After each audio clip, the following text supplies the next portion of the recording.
across parts of central and southern England during Friday morning. Frequent lightning, heavy rainfall as well. They diminish into the afternoon. It's a warm and humid day, but a lot of cloud and that breeze will limit temperatures. Then on Friday night, so that's when a lot of action takes place. Heavy rain sweeping through, risk of some very lively thunderstorms in the east of England. And the persistent rain on Saturday continues into the north of Scotland, Northern Ireland, and some, well, heavy rain at times throughout the weekend across northern parts of the UK. Further south, it's sunny spells and showers and still staying quite warm. That warm feeling inside. From Boxed Boilers, proud sponsors of weather on GB News.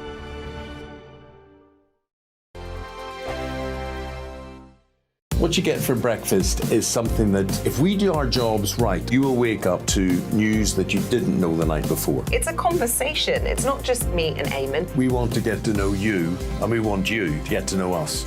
From 6, it's Breakfast with Eamon and Isabel. Monday to Thursdays on GB News, Britain's news channel.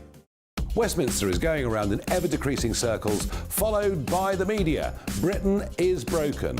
How on earth did we get into this mess? But more importantly, how do we get out of it? Join me at 7 p.m, Mondays to Thursdays on Farage, here on GB News. We will have open, rational debate. We've got to work out how Britain moves forward from this. Join us here on GB News, the People's Channel. Britain is watching. When the news happens, it happens here. And really important breaking news. Breaking news this morning. On TV, radio and online, the news starts here on Britain's Newsroom. All the biggest stories and the answers that you need from across the UK and beyond. Join Britain's Newsroom from 9:30 on GB News. The People's Channel, Britain's news channel. Join me, Patrick Christie's Monday to Friday, 3 till 6. We tackle the day's news agenda like you've never seen before. It's high tempo, high octane, the most controversial topics and the best guests. You will not be able to take your eyes and ears off it. I'm not afraid to ask the questions that you really want answered. 3 till 6 p.m, Monday to Friday on GB News, the People's Channel, Britain's news channel. People in Britain, they love free speech, but they also love fair play. I don't care if I'm speaking somebody from a trade union, from the Labour Party, somebody from the SNP. And I think the viewers like to see that actually we can challenge one another, but in a positive way. We think we ask the questions that people want to ask, and often we ask the questions that we wanted to ask in Parliament but never got the chance to ask. So join us every Saturday, 10 a.m. till noon on GB News, Britain's news channel. It's all about family, being in people's living rooms, all the interaction and getting to know who our viewers and listeners are. When I was young, my dad used to say, Nana, stop arguing. I wanted an outlet that would enable me to give my opinion. People are going through a really hard time right now, and I know that you don't feel like you're being listened to by the establishment. I came to GB News because it's the People's Channel, and I want the audience to have their say on the events of the day. We're dynamic. We do something different. Democracy shows that the wisdom of the nation is in its people. I get to travel to find out what the story is from a personal perspective. The British people aren't fools. We know when we're not being told the full story. We've got to work out how Britain moves forward from this. It's the best country in the world. The establishment had their chance. Now we're here to represent your views. Britain's watching. Britain's watching. Britain's watching. We're proud to be GB News, the People's Channel, Britain's news channel.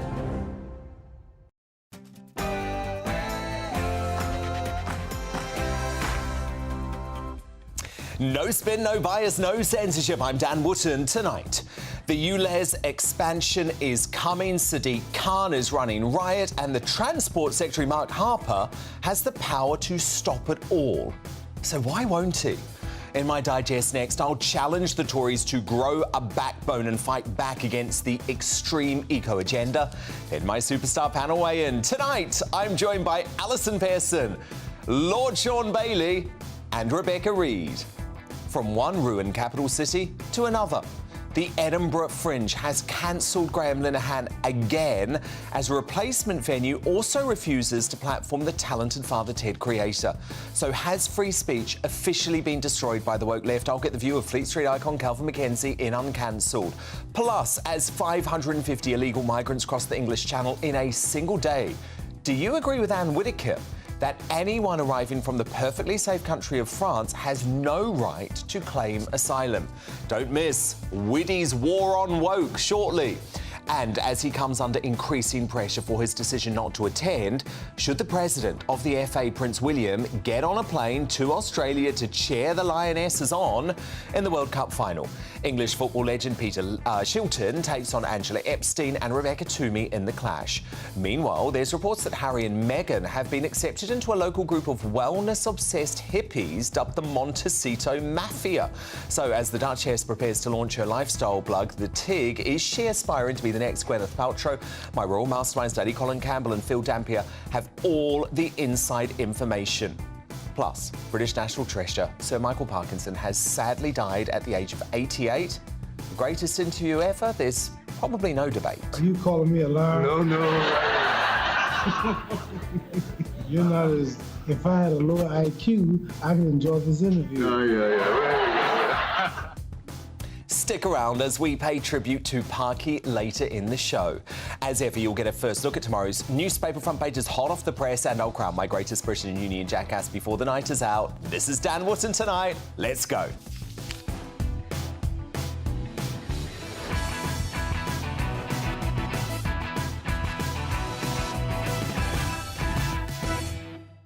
You're watching GB News. We are Britain's news channel.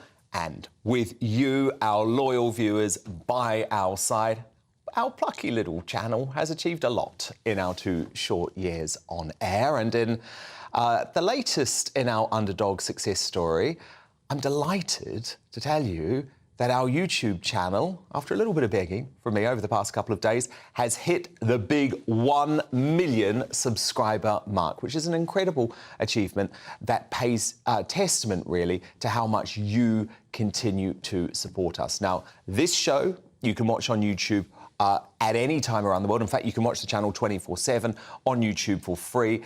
And quite a few of our clips, actually, have gone viral. Here's a little selection. Putting themselves on the world stage using expensive PR while demanding privacy, while writing books, while being on Oprah that had 50 million viewers. People who want privacy don't do that. And for someone that rules one of the greatest cities in the world, he should know better than to say that, especially about me.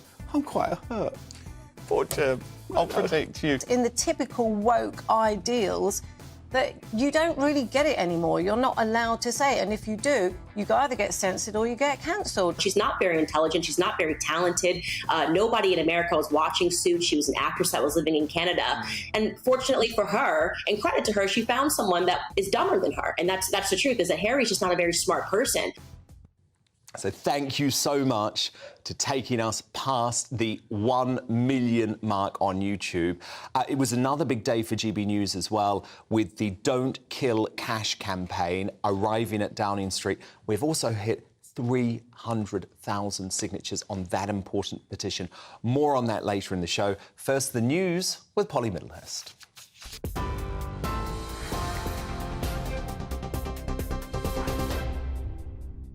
Dan, thank you. Good evening. Well, the top story tonight, GB News can exclusively reveal 80 migrants are currently being housed at a former RAF base in Essex.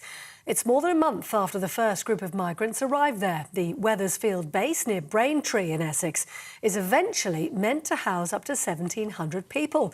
But the Home Office says there'll be a gradual increase in numbers, but the pace will be significantly slower than first envisioned. The site has had reports of disease among some of the first group of arrivals and problems with utilities not working. Well, GB News can also reveal 550 people crossed the English Channel in 10 small boats over the last 24 hours, the crossing starting at around 3:30 in the morning. And that brings the total number of migrants who've made the journey so far this year to more than 17,500. UK Border Force are telling us they're on red alert during what they're describing as an extremely busy time for asylum seekers. And they're telling us a significant surge in crossings is expected this weekend as weather conditions improve.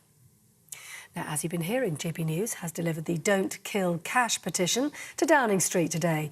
The Chancellor, Jeremy Hunt, took delivery of almost 300,000 signatures from our presenters on behalf of viewers and listeners who've joined the campaign. Well, that number since the delivery of signatures has surpassed the 300,000 mark in terms of signatures, and the letter calls on the government to protect the status of cash as legal tender and a widely accepted form of payment until at least 2050.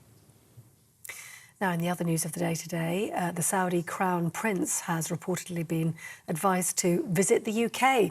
Rishi Sunak and Mohammed bin Salman spoke earlier today to discuss trade, investment, defence and security cooperation.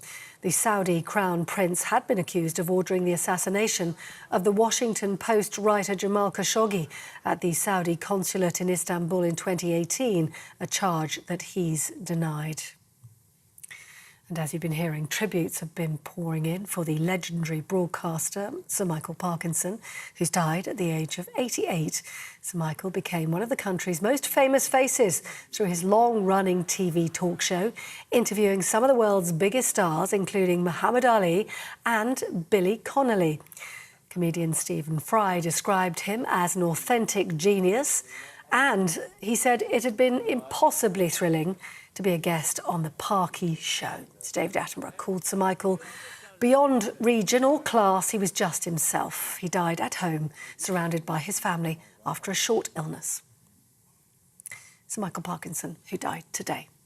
On TV, online, DAB+ radio and on the TuneIn app. This is GB News, Britain's news channel.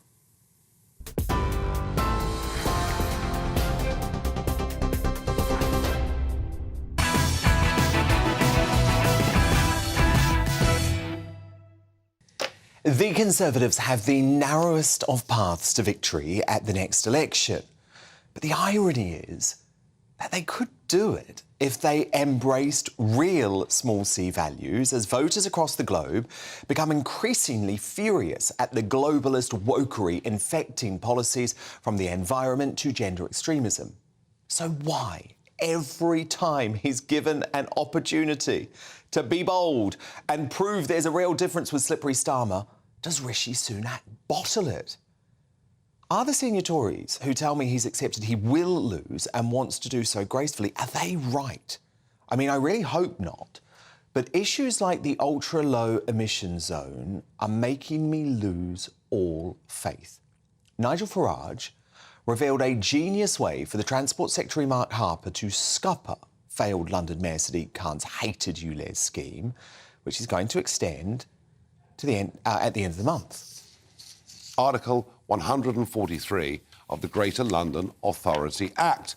And it says clearly, the Secretary of State can override the Mayor of London on transport policy if the Secretary considers that the strategy or any part of it is inconsistent with national policies. And if the government's now saying that it's against this ULEZ extension and against it happening in other cities, I can't see what the problem is. I think politically it's a no-brainer for the Conservatives to delay the introduction of ULEZ and to push it out beyond the mayoral elections next May. Yeah, brilliant. Why the hell would Sunak not do that? Stop Sadiq running riot. Stopping ignoring the democratic will of the people. It's the only reason the Tories were re-elected in Uxbridge at the recent by-election. And look, just do something. Who cares if it ends up in a court battle? Do something. But as night follows day, GB News' brilliant new political editor Christopher Hope can exclusively reveal tonight that Harper took legal advice on stopping ULEZ, but has now backed down from a fight. The choice here that could be made by the government. Mark Harper is a Transport Secretary.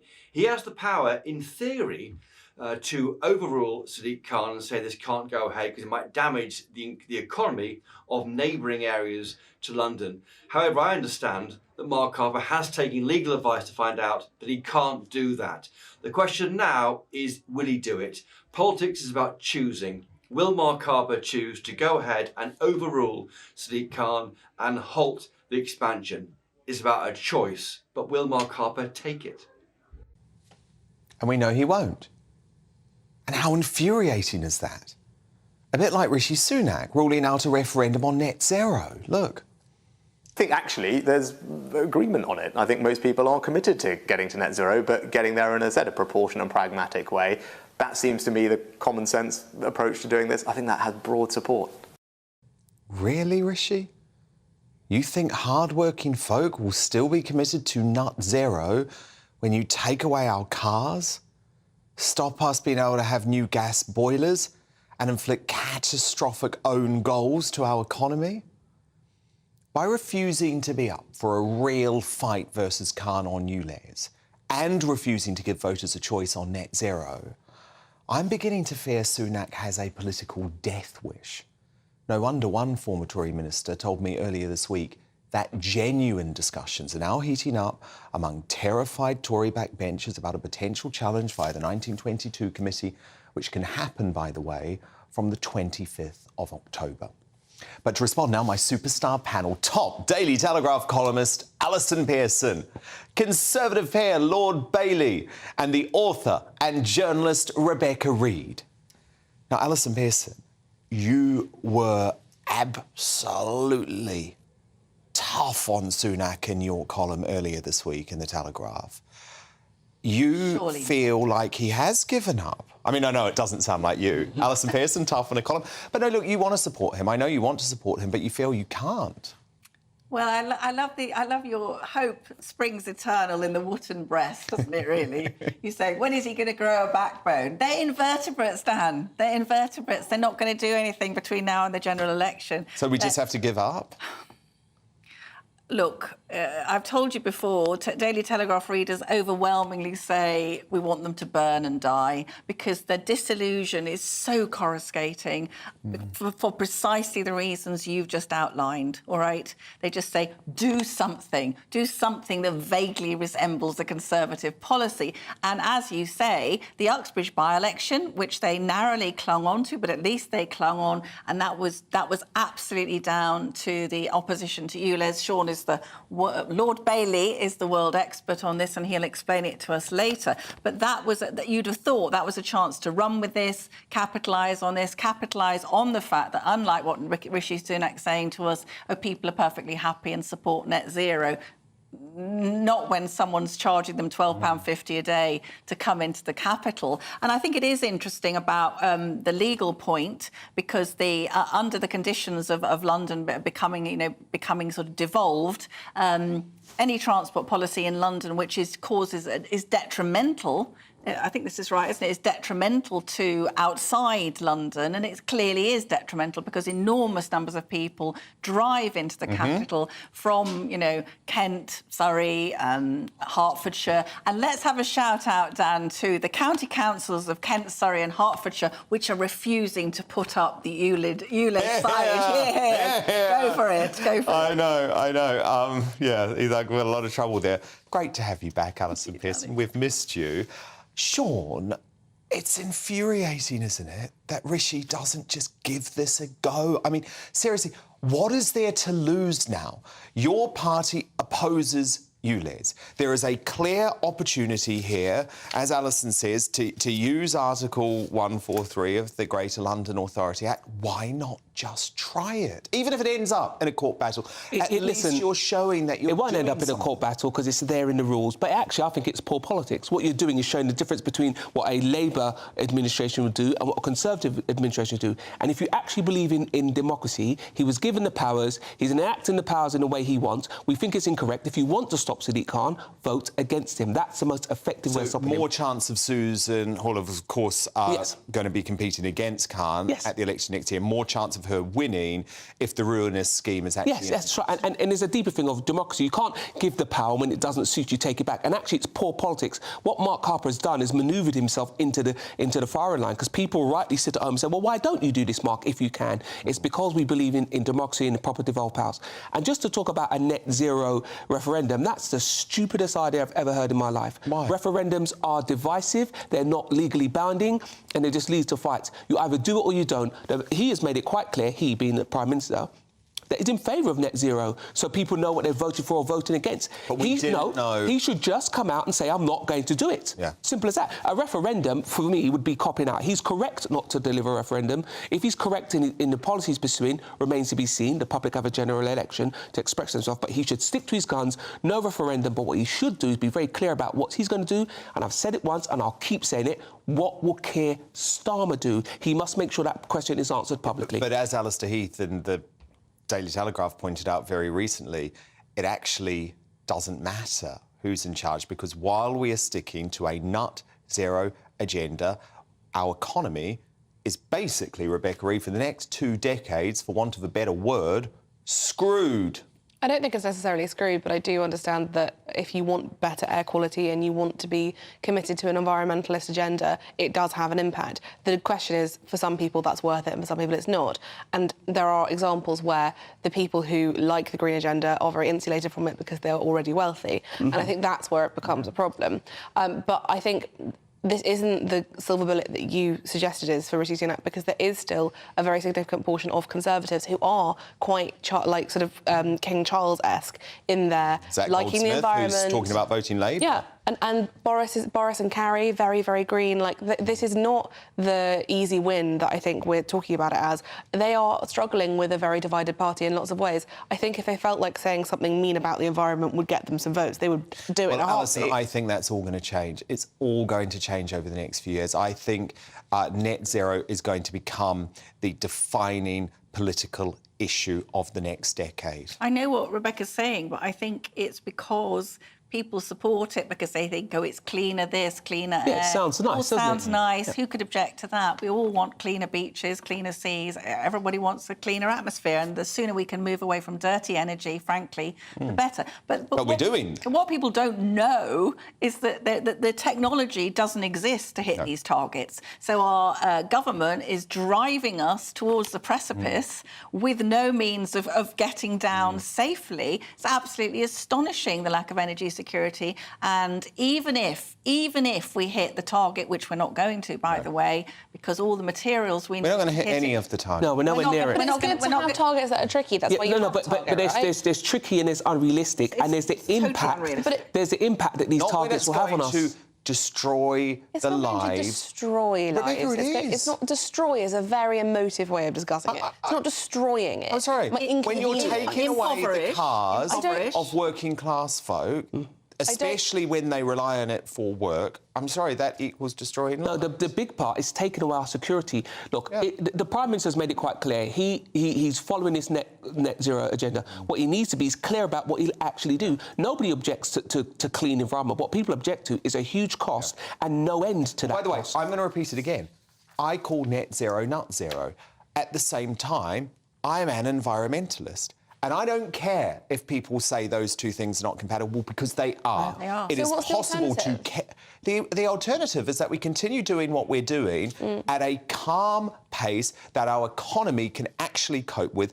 And really, the nut jobs in... Extinction Rebellion, no flight, Greenpeace, etc. They all focus their attention now on China and India. The alternative is nuclear power. That's the alternative. Well, of course, but unfortunately, the Lib Dems, 15 years as ago, part this of the would have been a coalition... fantastic listen. But it was always a fantastic idea 15 years ago. Let's get on it now, so it's still done 15 years from now. Reid, Alison Pearson, my superstar panel. Do stand by. They're with me all night, but also on the way.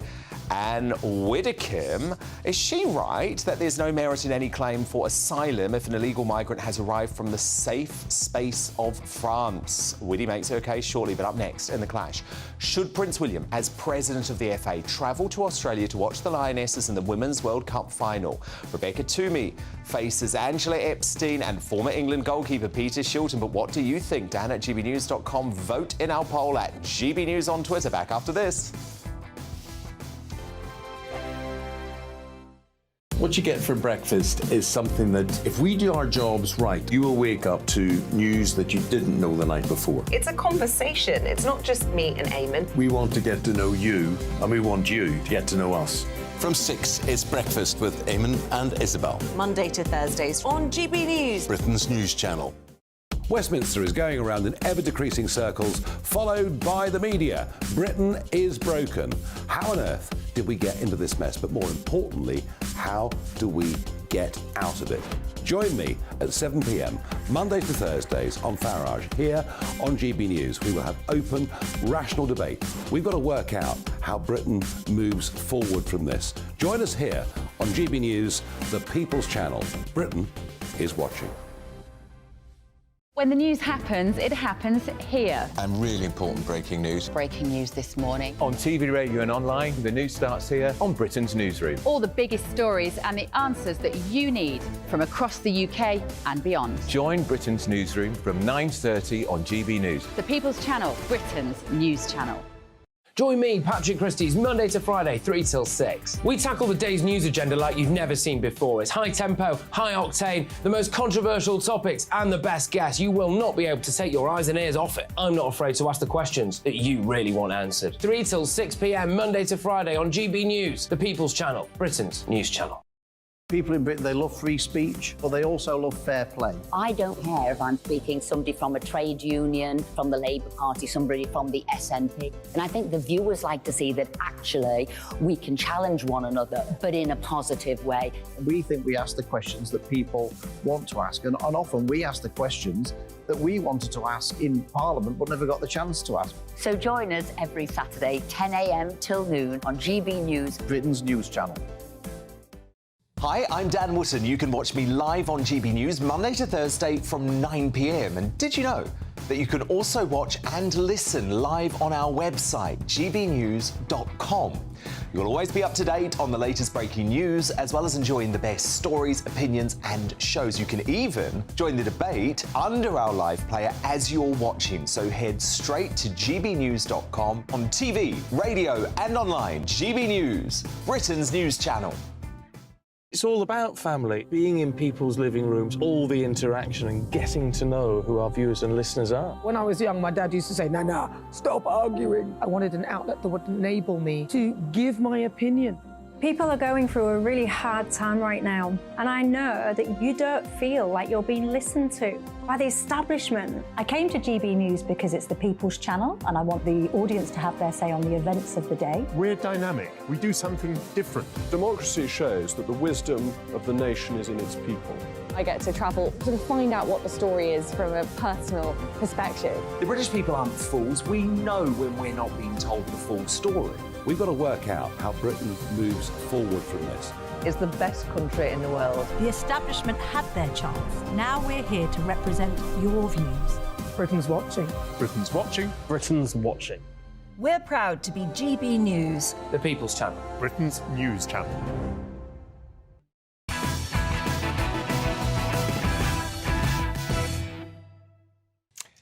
Lady Colin Gamble and Phil Dampier with more royal exclusives. First, though, the clash. And excitement is building after England's Lionesses stormed past Australia to reach the final of the Women's World Cup. But the past 24 hours has also seen fierce debate over Prince William's attendance or lack of at Sunday morning's decider. Despite his position as president of the FA, the Prince of Wales is ignoring pressure to fly out to Sydney to cheer the team on, reportedly because of the distance involved for such a short trip. Instead, William, who is currently enjoying a summer break, will watch the match on TV with his family. He did tweet his congratulations as the final whistle blew, saying what a phenomenal performance from the Lionesses on to the final. But should the Prince be travelling to Australia? Would he do so if it were the men's team? And could this be a missed opportunity for women's sport, but also, by the way, for protecting Australia as a member of the Commonwealth? Let me know your thoughts by emailing dan@gbnews.com or tweeting me @GBnews, but doing battle on this now. Royal commentator Rebecca Toomey, the journalist and broadcaster Angela Epstein, and former England goalkeeper Peter Shilton. I mean, look, Peter, I do understand it is a very long flight to Australia. I do understand that William is on holiday with his family, but come on. It's the World Cup final. Isn't this a great opportunity?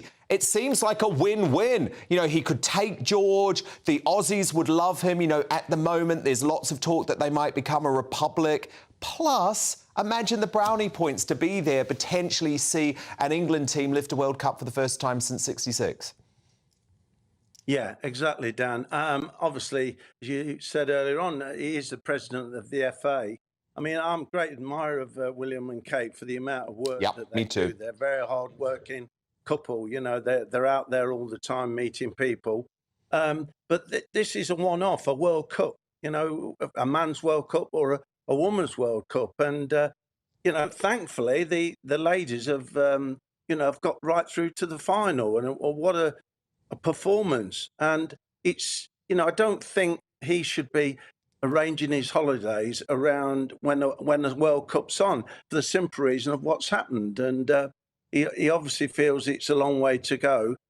Personally, I think he should be there. I think he should, as soon as we got through to the final, he should have been on a plane and out there and be seen out there. But Rebecca Toomey, you understand why not, because you believe that Kate and William have made these quite strong rules about how they protect their family time, especially during school holidays. Yeah, I mean, I do think it's disappointing that he can't be there, but there's two reasons here. And I think the first one is that, William and Kate are trying to modernise the monarchy. They are trying to do things differently, and they are quite a modern family. We've seen them make lots of different changes. So one of the reasons what I've heard is that they want to keep this family time sacred in the school holidays. They want to keep that time as a family unit. And, Prince William going off to Australia, going to, take away from that precious family time in the school holidays. And that's it's trying to stop really, the situation that the relationship he had with his own father and that his father had with, his father, the late Duke of Edinburgh. And I think really it's actually in some ways right to praise William on this, because he is trying to be the modern father and doesn't want to go halfway across the world. The second point as well is that, it's a very long flight and there's a huge carbon footprint that he would make on the way to Australia. And so he might be criticised for environmental reasons. Well, he could always fly economy. Angela Epstein, Spain's Queen, Letizia, is going to be there. I mean, there's an argument, maybe, Angela, that even Rishi Sunak should be there. But look, who do you agree with? Are you with Rebecca on this or Peter Shilton? I'm afraid I'm with Peter on this one, not least because we're wearing matching tops. I think the reason that I agree is very simple. With being a member of the royal family, with the privilege comes the pain. This is where Harry and Meghan fell short of understanding what was on the tin. I understand that there are school holidays, 6 long weeks of school holidays. Crikey, when mine were little, I think my husband would have loved the opportunity to leg it across the globe. But in all seriousness, he is president of the FA. His father is head of state in Australia. This is an extraordinary achievement, as we've heard. The modern team haven't achieved what the Lionesses have done. It's taken all these years of hurt for us to be within a shouting chance of lifting a World Cup in an international football tournament like this. And I think it's simply that it is appropriate. I mean, I wouldn't like to think that he just can't be bothered going, because those are the optics. It is a long way and there's jet lag, but for goodness sake, and as for the carbon footprint argument, the plane's taking off and landing anyway. It'll go whether William's on it or not. And the thing is, he's securing and the thing is, to get there. Rebecca, I do understand what you're saying, but there's a big but here. If you were William's advisors, would you not be saying, look, Your Majesty, there is a chance here that they could win. There's a good chance that they could win. And that photo opportunity, because we all remember, don't we, the Queen presenting the cup in '66, that photo opportunity is priceless. Yeah, and I can't say to you, Dan, that it's not disappointing, and it would be amazing if he was there, because for women's sport, what this has done. But what I'm saying is, I can appreciate his reasons why. Okay, yeah, and maybe family has to come first. Peter, look, quickly, it would be remiss of me not to ask how you actually think the game is going to do. Can the Lionesses beat Spain? Yeah, of course they can. I mean, they've proven a fantastic unit together, with the Euros win and now, getting through against the host nation. They're in there with us a great chance. And that's why I think, William should have jumped straight on the first play. Indeed. Well, I'm keeping my fingers crossed. I think we can do it. Okay, good. It'll be fantastic if they can. It will. My God, we need a boost. We need a boost. Peter Shilton, Angela Epstein, Rebecca Toomey, fabulous as ever. Thank you so much. But who do you agree with? Should Prince William travel to Australia to watch the Lionesses? David, via Twitter, writes he's decided to be vocal about climate change. If he flew 23 hours around the world for the day, people would be rightly calling him a hypocrite. Sean writes William should go as he has a role in the Football Association. No ifs, no buts. And Sarah writes it would be a nice gesture, but the planning required and the cost to the host country due to his status would be enormous. He can cheer them on from home like the rest of us. And your verdict is now in split decision, but 62% of you are with me. And you say that Prince William should fly to Australia to watch the Lionesses. 38% of you agree with his decision to put his family first and watch at home from the TV.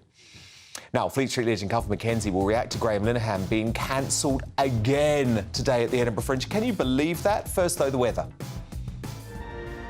Looks like things are heating up. Boxed boilers, proud sponsors of weather on GB News. Hi there, it's Aidan McGibbon here from the Met Office with the GB News forecast. We'll notice the increased humidity during the next few nights. Windy and cloudy conditions starting to appear as well, and an increased risk of showers and thunderstorms as the weekend approaches. High pressure moving away, lower pressure approaching, isobars tightening, the wind picks up overnight. That window is bringing higher humidities across the UK, an increase in the cloud as well, some showers affecting eastern parts of Britain, but heavier downpours arriving by the end of the night across Northern Ireland, Wales into central and southern England. And it's a muggy night for sleeping, 17, 18 Celsius in the south, 13 to 15 Celsius in the north. Those winds of concern, especially across parts of northwest Wales as we go through Friday. 50-mile-per-hour wind gusts, perhaps more in some of the gustier spots, could impact travel, tourism and so on. And heavy showers, even some thunderstorms across parts of central and southern England during Friday morning. Frequent lightning, heavy rainfall as well. They diminish into the afternoon. It's a warm and humid day, but a lot of cloud and that breeze will limit temperatures. Then on Friday night, so that's when a lot of action takes place. Heavy rain sweeping through, risk of some very lively thunderstorms in the east of England. And the persistent rain on Saturday continues into the north of Scotland, Northern Ireland, and some, well, heavy rain at times throughout the weekend across northern parts of the UK. Further south, it's sunny spells and showers and still staying quite warm. Looks like things are heating up. Boxed boilers, proud sponsors of weather on GB News. Coming up, after Harry and Meghan reportedly make friends with a local wellness group dubbed the Montecito Mafia, my royal masterminds, Lady Colin Campbell and Phil Dampier, join me to make sense of the Sussexes' latest moves in California. But next, Whitty declares war on woke, and in her sights, the lefty lawyers helping illegal migrants from France claim asylum. Plus, as students across the country get their exam results, have A-levels been devalued by the Labour Party? We'll tackle all of that in just a moment.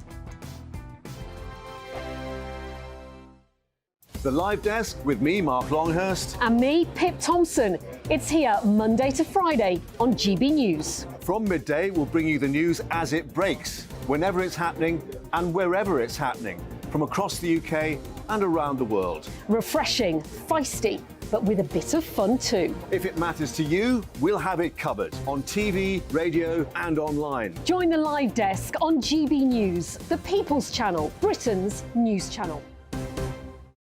Weeknights on GB News from 6 p.m. You'll always get drama. Please stop, Michelle. I know, yeah. Please stop. Should I just shut up? Romance. You like me, I like you. There you go. There you are. Well, don't tell anybody. Adventure. Etc. That's the whole point. And action. Sergeant Reed, my superstar panel, they're already at it. They're fighting. It's going to be quite a show. Only on GB News, the People's Channel, Britain's news channel. So Jubes and Kerr, we tackle the issues of the day with real robust debate, both sides of the fence, battling it out with me in the middle with my forthright opinions and views. And often really interesting things happen because you start with a position and then by the end of the debate you find actually, well, I might not have thought about that one. What we need in this country is 2 new political parties. You should maybe think about doing a 2024 calendar. I'm Michelle Dewberry and I'm keeping you company right through until 7 o'clock this evening. GB News, the People's Channel, Britain's watching. Monday to Thursday, 9 p.m. till 11 p.m. Join me, Dan Wootton. I'll bring you the sharpest takes and hottest debates. Do you not believe in prison? I don't believe in prisons. I'm completely stunned. I guarantee you there'll be no spin, no bias, no censorship. I actually was personally quite offended by it. And no reason to go to bed. So I guess they've always been quite woke. That's Dan Wootton tonight on TV, radio and online. Monday to Thursday from 9 p.m. till 11 p.m. on GB News. The People's Channel, Britain's news channel. In a world of dull and predictable radio and TV shows. Oh, hi. On Mark Dolan tonight, we've got big guests. We drill into the big stories of the day. The show adds up to a brilliant listening and viewing experience. Mark Dolan tonight is the most entertaining current affairs show ever, and that's a fact. That's Mark Dolan tonight, Friday, Saturday and Sunday from 9. Only on GB News, Britain's news channel. Like all families, we have arguments every now and then, but actually we agree on what the mission of GB News is, and that's the most fundamentally important thing. GB News provides the kind of platform that lets all voices be heard. We don't hold back. We're free to say what we really think. Just because some people who live in a tiny little Westminster bubble think that their particular story is important, that's not the most important story for me. And often they will be difficult stories, stories that you won't find on the establishment media. Because what people think in the north of England may be very different to what they're thinking in the home counties. We're going to carry on telling the world what life is really like for households up and down the UK. We love to be in your car, in your kitchen as you're having your breakfast. Whatever you're doing, you are part of the show. If it matters to you, it matters to us. Britain's watching. Britain's watching. Britain's watching. We're proud to be GB News, The People's Channel, Britain's news channel.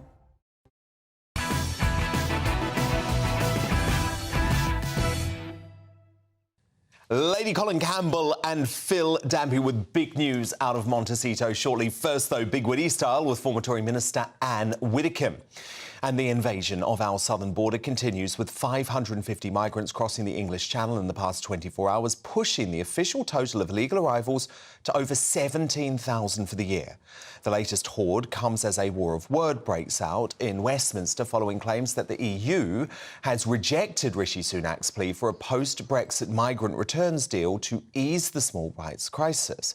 And writing in her latest column for the Daily Express, Widdy cut through the noise, arguing that there's no merit in any asylum claim because migrants are coming from a safe country in France. I'm delighted to say Anne joins me now. So, Widdy, why can people not understand this? These folk are coming from France. It is a first world country. They are safe. It seems to me perfectly straightforward. If you are in need of a place of safety and you arrive in France, then you have found a place of safety. And what genuine asylum seeker who is really fleeing persecution and death and torture and all the things that genuinely make up an asylum claim, why would an asylum seeker doing that then, having arrived in a place of safety, throw himself onto a boat and go to sea, courting enormous danger just in order to reach another place of safety? Makes no sense at all. And the real truth is, of course, that they're not seeking a place of safety. They're seeking an economic opportunity. And I understand why they're doing that, but it doesn't make them eligible for asylum. What about turn back policies, Anne? Surely that's the only way now. Just turn the boats back. You talk about turn back policies. I mean, in the latest incident where lives were lost, the boat was hardly out of Sangatte. I mean, it was in French waters. And what did the French do? Shepherded the boat towards Keep on going.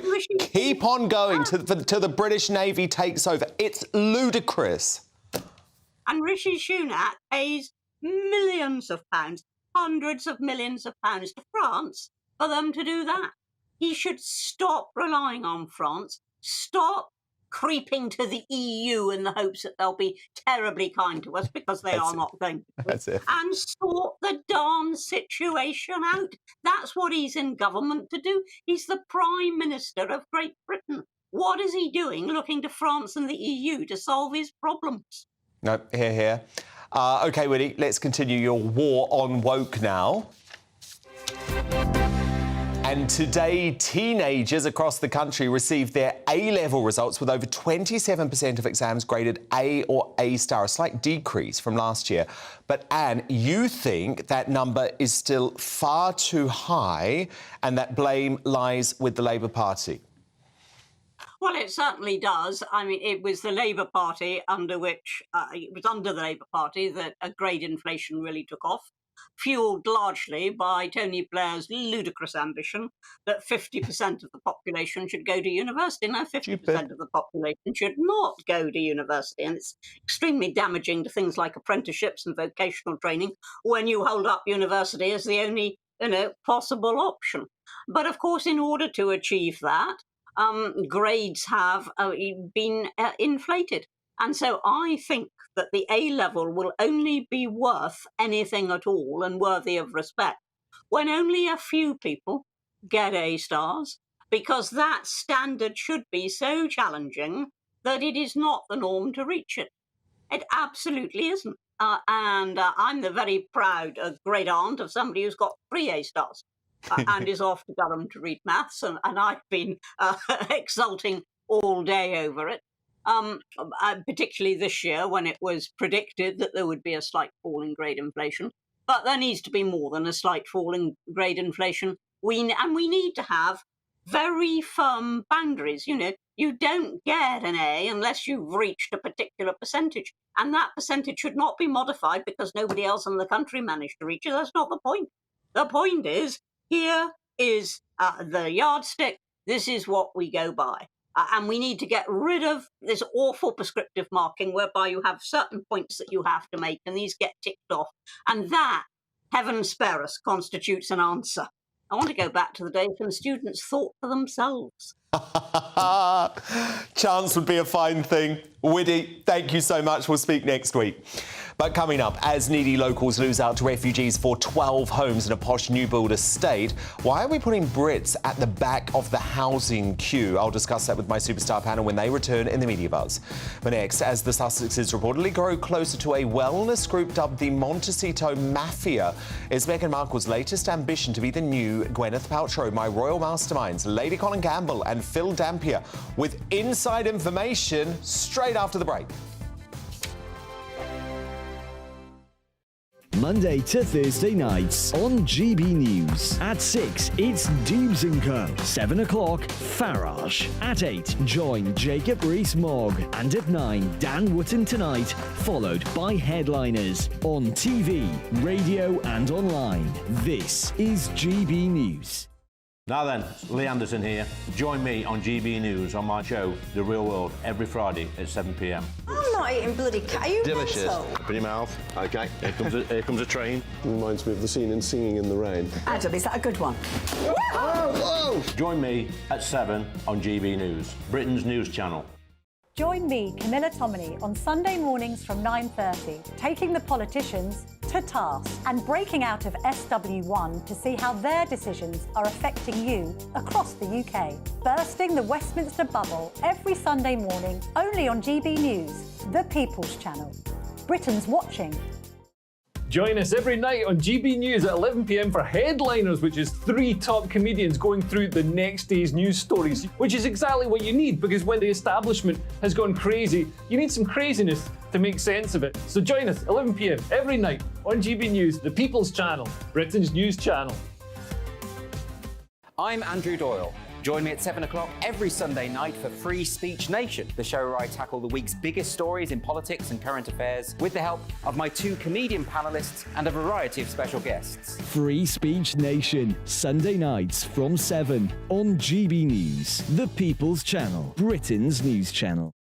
Every Sunday from 11, join Michael Portillo. There'll be topical discussion, looking at the week before and the week to come. So kick back and relax at 11 a.m. on Sundays on GB News with me, Michael Portillo. GB News, the People's Channel, Britain's news channel.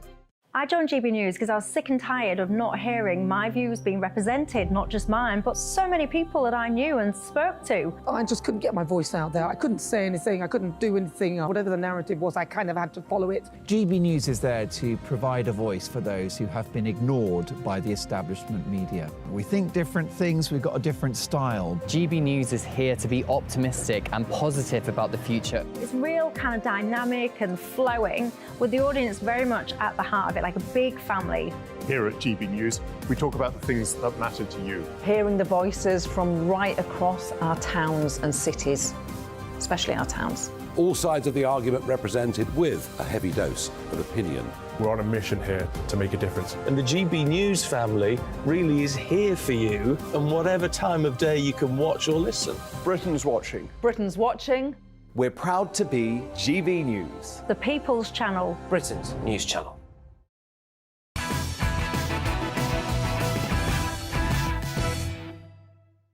Fleet Street icon Calvin McKenzie joins me in the next hour on this new comedy cancellation. But first, our royal masterminds, Lady C and Phil D. And this week, Meghan Markle was pictured alongside friend and wellness entrepreneur Katie Lee.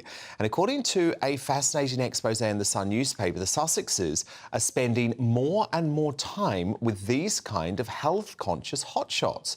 3 years after buying their £11 million mansion, Harry and Meghan reportedly spending less time with the A-list names that attended their wedding, like Posh and Bex, but instead getting closer with local neighbours dubbed the Montecito Mafia. A local source told the newspaper Meghan's friends are very much into the Gwyneth Paltrow-style wellness fads. So, Lady Colin Campbell, does this imply the Duchess is fully focusing on the relaunch of her lifestyle blog, The Tig, or is this simply because the big A-listers from California and Hollywood and also the UK have turned on them? Well, Dan, I think you're right with the latter, and therefore she has to now associate with the former. I have seen it time and again with people who were of some eminence, usually people of very grand stature, who were born grand, who were perfect jerks, and who ultimately their own kind spurned them, and they always end up with employees, or with staff, or with people who they have to pay somehow. You know, she has been spurned by all A-listers, and now she has to associate with people who she's scratching around trying to make some money with. And let's remember, before Meghan met and married Harry, she was an influencer, quote unquote, with the Tig, and before that, the Working Girl. And now she's back to square one. So after everything, she's back to square one. And this time there's no prospect of cultivating the A-list, because the A-list aren't interested in having anything to do with her anymore. Yeah, indeed. And Phil, I have to say, I find it difficult to trust people who change friends as quickly as they do a pair of running shoes. You know, isn't the whole point of friendship that it's about loyalty? You know, my best friends in life are the people who I went to school with. And anyone from Meghan's pre-Suits life has been cut out long ago. Indeed. Good evening, Dan. Well, Lady C's in great form tonight, isn't she? Always. Why not? Happy birthday, Lady C. Thank you, darling. Thank you. Is it today? The time got it wrong. Hey. The time got it wrong when they said I was 74 and 47. Lady C, I am so sorry. I had absolutely no idea. I feel terrible. You look incredible. And my goodness, I'll celebrate with you in a couple of weeks' time in person. But wow, Phil, sorry. Thank you for reminding me. And thank you for working tonight, Lady C. That's above and beyond. Sorry, Phil, I interrupted. your best friends are people you can phone up, and sometimes you don't see them for years, do you? But I do take some of this with a pinch of salt. I mean, they mentioned John Travolta. I mean, from what I can gather, they bumped into him in a hotel foyer a few weeks ago. I don't really think he's a close friend, but definitely some of these people they mentioned, like Jessica Mulrooney, she's definitely out. And they got together with these people in the wellness circle in the so-called Montecito Mafia. But basically, they're people who they think are going to be useful to them. And when they're not useful to them, they won't be friends anymore. And you can do that for so long, but in the long term, it probably backfires on you. Lady C, I have a feeling that these people are also going to be pretty horrid, right? I mean, the Montecito Mafia, those wellness types in California, they're pretty much among the fakest people in the world. Dire, absolutely dire. I mean, I have friends who have properties in Montecito, and I mean, they say, well, I'll quote what Christine Biddle, who is the WASP premier PR in the United States, says. She says, you go to Montecito, it's either for the newlywed or the nearly dead. And everybody there is either old, broken down, or starting out, and everybody else is dire. And I mean, there's no more dire crowd than the wellness crowd.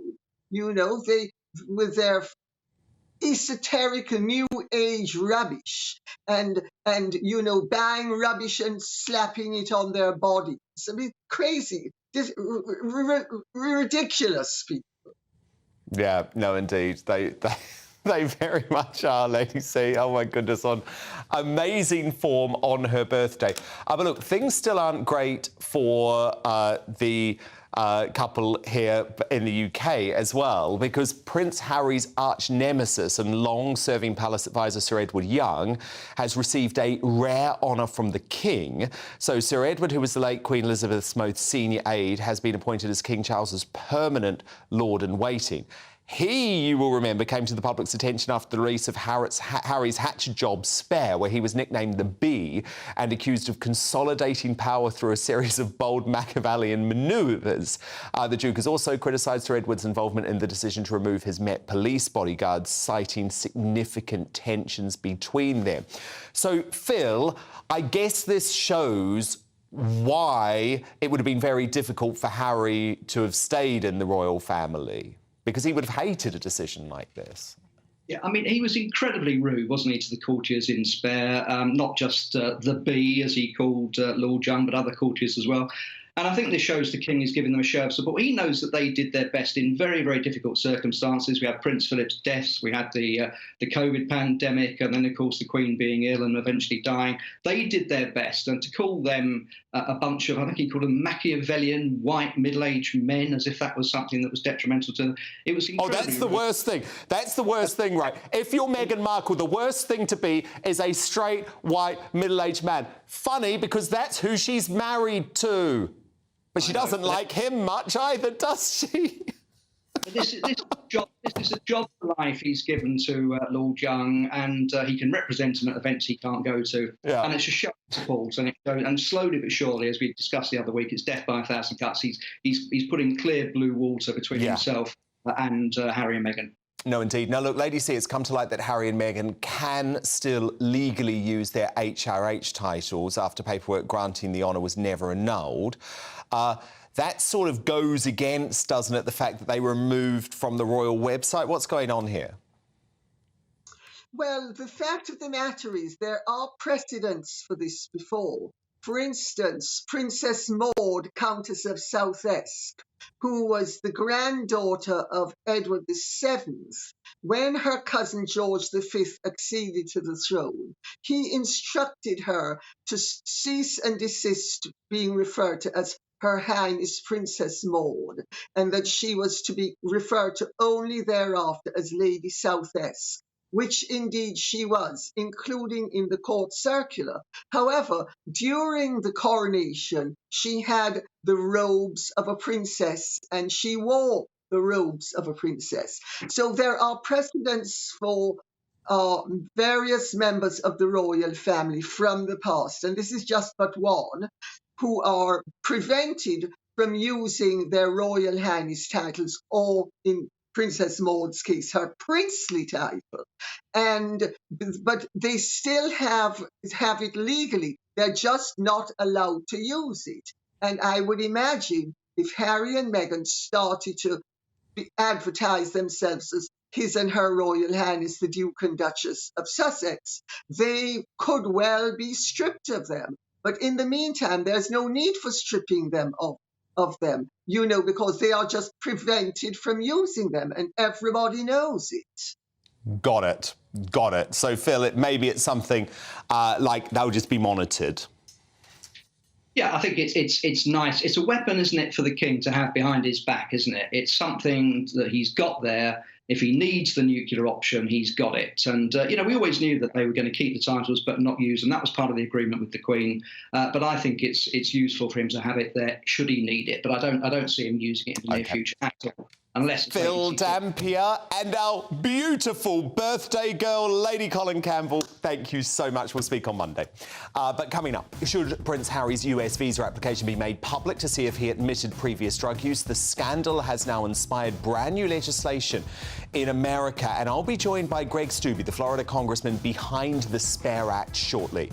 But next, as a council splashes £8 million on luxury new builds for refugees, should the government step in and ensure the homes are reserved for needy locals? My superstar panel return to debate that, and we'll have the first of tomorrow's newspaper front pages hot off the press alongside Calvin McKenzie. A big hour ahead. Don't go anywhere. The temperature's rising. Boxed Solar, proud sponsors of weather on GB News. Hi there, it's Aidan McGivern here from the Met Office with the GB News forecast. We'll notice the increased humidity during the next few nights. Windy and cloudy conditions starting to appear as well, and an increased risk of showers and thunderstorms as the weekend approaches. High pressure moving away, lower pressure approaching, isobars tightening, the wind picks up overnight. That window is bringing higher humidities across the UK, an increase in the cloud as well, some showers affecting eastern parts of Britain, but heavier downpours arriving by the end of the night across Northern Ireland, Wales into central and southern England. And it's a muggy night for sleeping, 17, 18 Celsius in the south, 13 to 15 Celsius in the north. Those winds of concern, especially across parts of northwest Wales as we go through Friday. 50-mile-per-hour wind gusts, perhaps more in some of the gustier spots, could impact travel, tourism and so on. And heavy showers, even some thunderstorms across parts of central and southern England during Friday morning. Frequent lightning, heavy rainfall as well. They diminish into the afternoon. It's a warm and humid day, but a lot of cloud and that breeze will limit temperatures. Then on Friday night, so that's when a lot of action takes place. Heavy rain sweeping through, risk of some very lively thunderstorms in the east of England. And the persistent rain on Saturday continues into the north of Scotland, Northern Ireland, and some, heavy rain at times throughout the weekend across northern parts of the UK. Further south, it's sunny spells and showers and still staying quite warm. The temperature's rising. Boxed Solar, proud. What you get for breakfast is something that, if we do our jobs right, you will wake up to news that you didn't know the night before. It's a conversation. It's not just me and Eamon. We want to get to know you, and we want you to get to know us. From 6, it's Breakfast with Eamon and Isabel. Monday to Thursdays on GB News, Britain's news channel. When the news happens, it happens here. And really important breaking news. Breaking news this morning. On TV, radio and online, the news starts here on Britain's Newsroom. All the biggest stories and the answers that you need from across the UK and beyond. Join Britain's Newsroom from 9:30 on GB News. The People's Channel, Britain's news channel. Join me, Patrick Christie's, Monday to Friday, 3 till 6. We tackle the day's news agenda like you've never seen before. It's high tempo, high octane, the most controversial topics and the best guests. You will not be able to take your eyes and ears off it. I'm not afraid to ask the questions that you really want answered. 3 till 6 p.m, Monday to Friday on GB News, the People's Channel, Britain's news channel. Westminster is going around in ever-decreasing circles, followed by the media. Britain is broken. How on earth did we get into this mess? But more importantly, how do we get out of it? Join me at 7 p.m, Mondays to Thursdays on Farage, here on GB News. We will have open, rational debate. We've got to work out how Britain moves forward from this. Join us here on GB News, the People's Channel. Britain is watching. People in Britain, they love free speech, but they also love fair play. I don't care if I'm speaking somebody from a trade union, from the Labour Party, somebody from the SNP. And I think the viewers like to see that actually we can challenge one another, but in a positive way. We think we ask the questions that people want to ask, and often we ask the questions that we wanted to ask in Parliament but never got the chance to ask. So join us every Saturday, 10 a.m. till noon on GB News, Britain's news channel.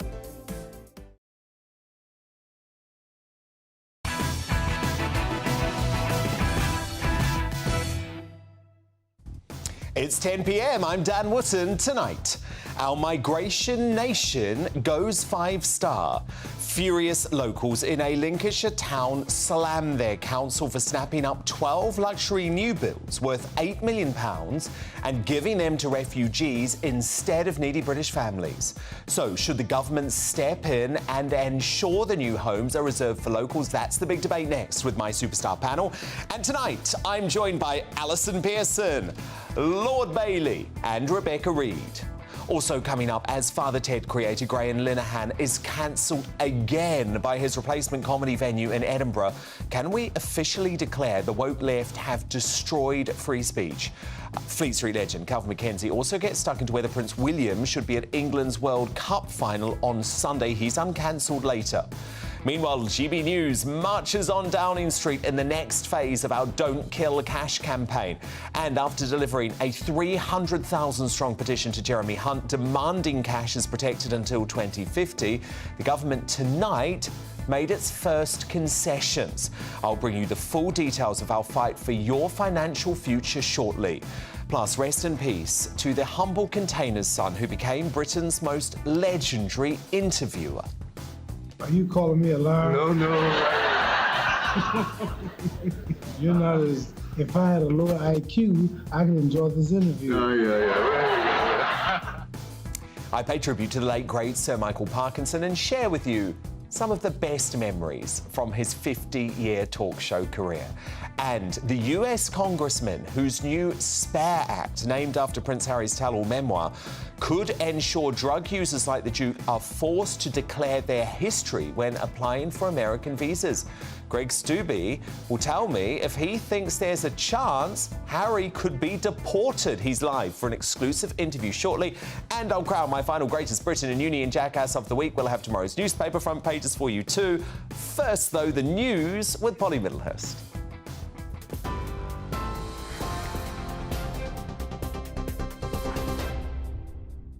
Dan, thank you and good evening to you. Well, the top story tonight is that GB News can exclusively reveal 80 migrants are currently being housed at a former RAF base in Essex. It's more than a month after the first group of migrants arrived there. The Wethersfield base near Braintree is eventually meant to house up to 1,700 people. The Home Office says there'll be a gradual increase in numbers, but sources suggest the pace will be significantly slower than was first envisioned. Well, the site has had reports of disease among some of the first group of arrivals, and there are problems, we understand, with utilities not working. Well, GB News can also reveal 550 people crossed the English Channel in 10 small boats over the last 24 hours, with crossings beginning at around 3:30 this morning. That brings the total number of migrants who've made the journey this year to more than 17,500. UK Border Force say they're on red alert during what they're describing as an extremely busy time for asylum seekers. And they say, too, a significant surge in crossings is expected this weekend as weather conditions improve. Now, GB News has delivered the Don't Kill Cash petition to Downing Street today. Chancellor Jeremy Hunt took delivery of almost 300,000 signatures from our presenters on behalf of viewers and listeners who've joined that campaign.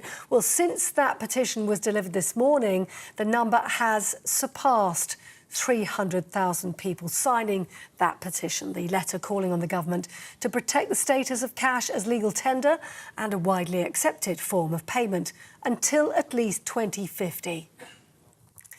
The Education Secretary said today students shouldn't worry about lower A-level grades this year because employers won't be asking about their results in 10 years' time.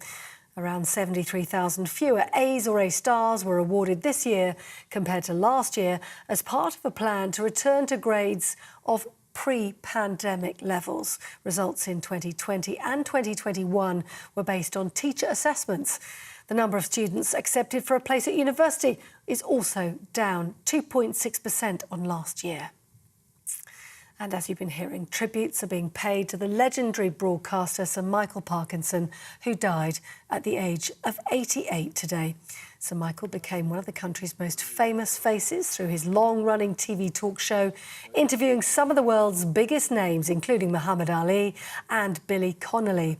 Comedian Stephen Fry described him as an authentic genius and that it had been impossibly thrilling for him to be a guest on the Parkinson show. Sir David Attenborough said Parky went beyond region or class. He was just himself. He died at home, surrounded by his family, after a short illness. You're with GB News, across the UK on your TV, in your car, on your digital radio and on your smart speaker by saying play GB News. This is Britain's news channel.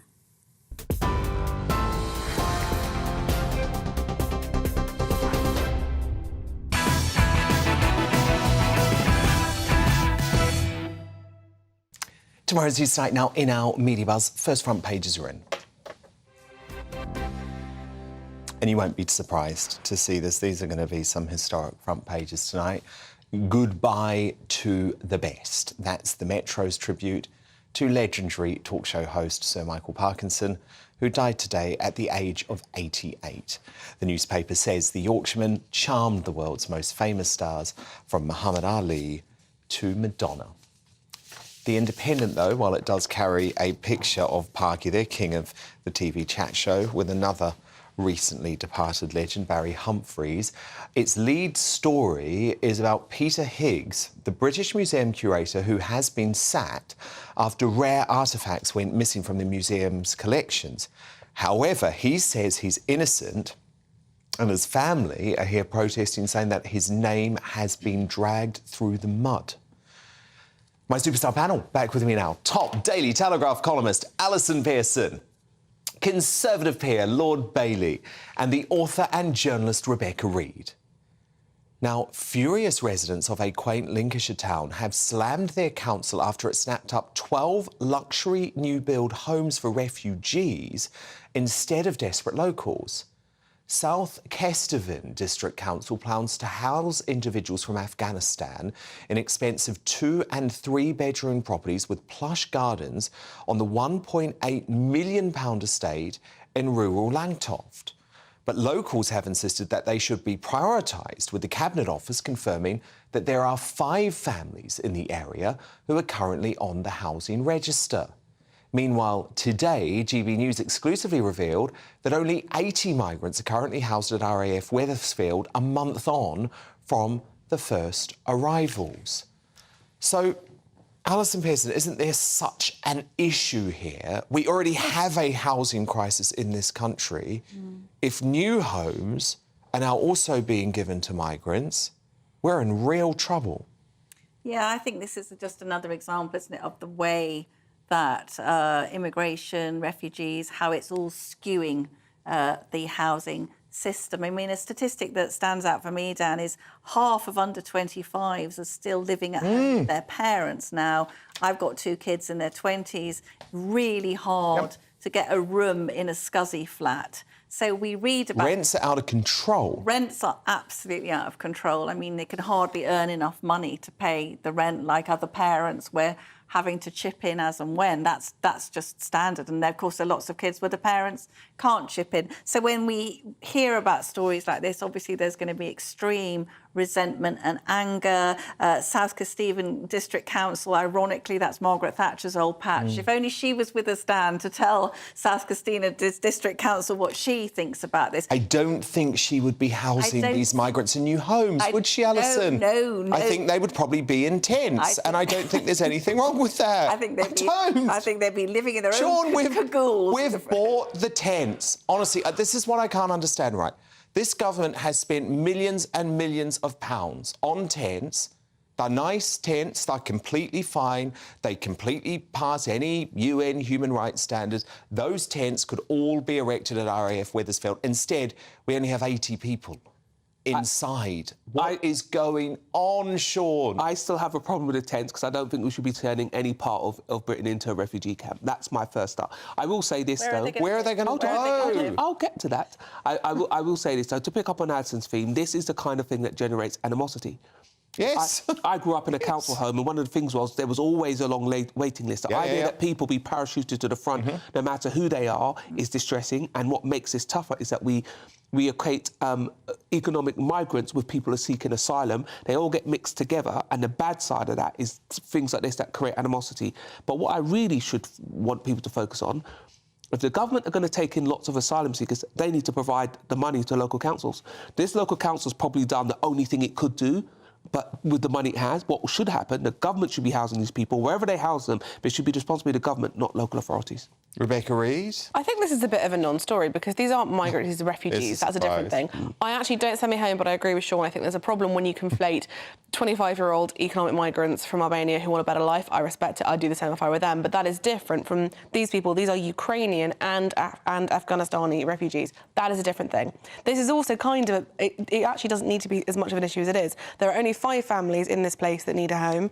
There are 12 houses, so my maths isn't brilliant, but actually you'd only need 5 more houses and then this problem goes away. And I think the ideal is that these refugees will be in these specific houses for a specific period of time until they are able to work and support themselves. So this isn't actually a major problem. The issue is people... No, there is a housing crisis in this country.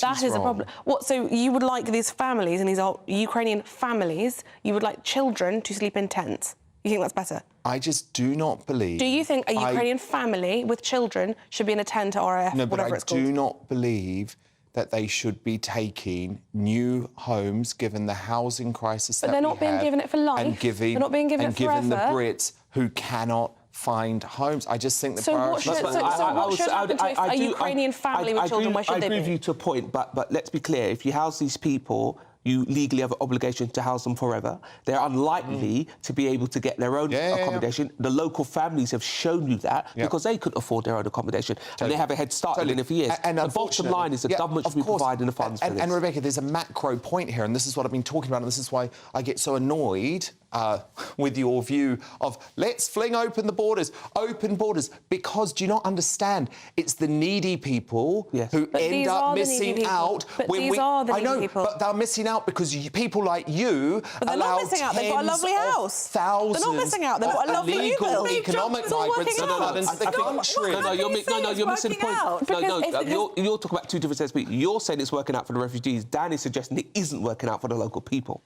I don't think that it is taking anything away from the local people, other than the 5 families who are on the list. But the point that I'm making, they are not high priority on the list. If we allow an illegal invasion of economic migrants, and that is what's going on. No.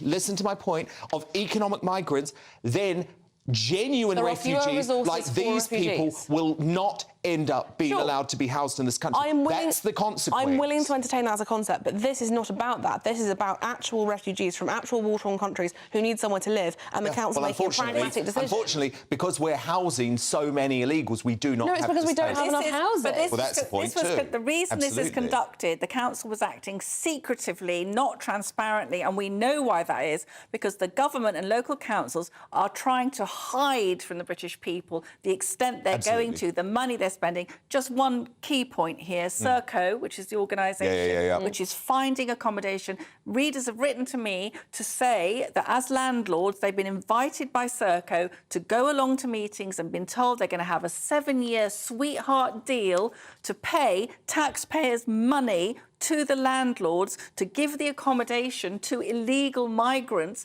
denying people like my children and millions of other people's children rental accommodation. It stinks. It is. It does. It stinks.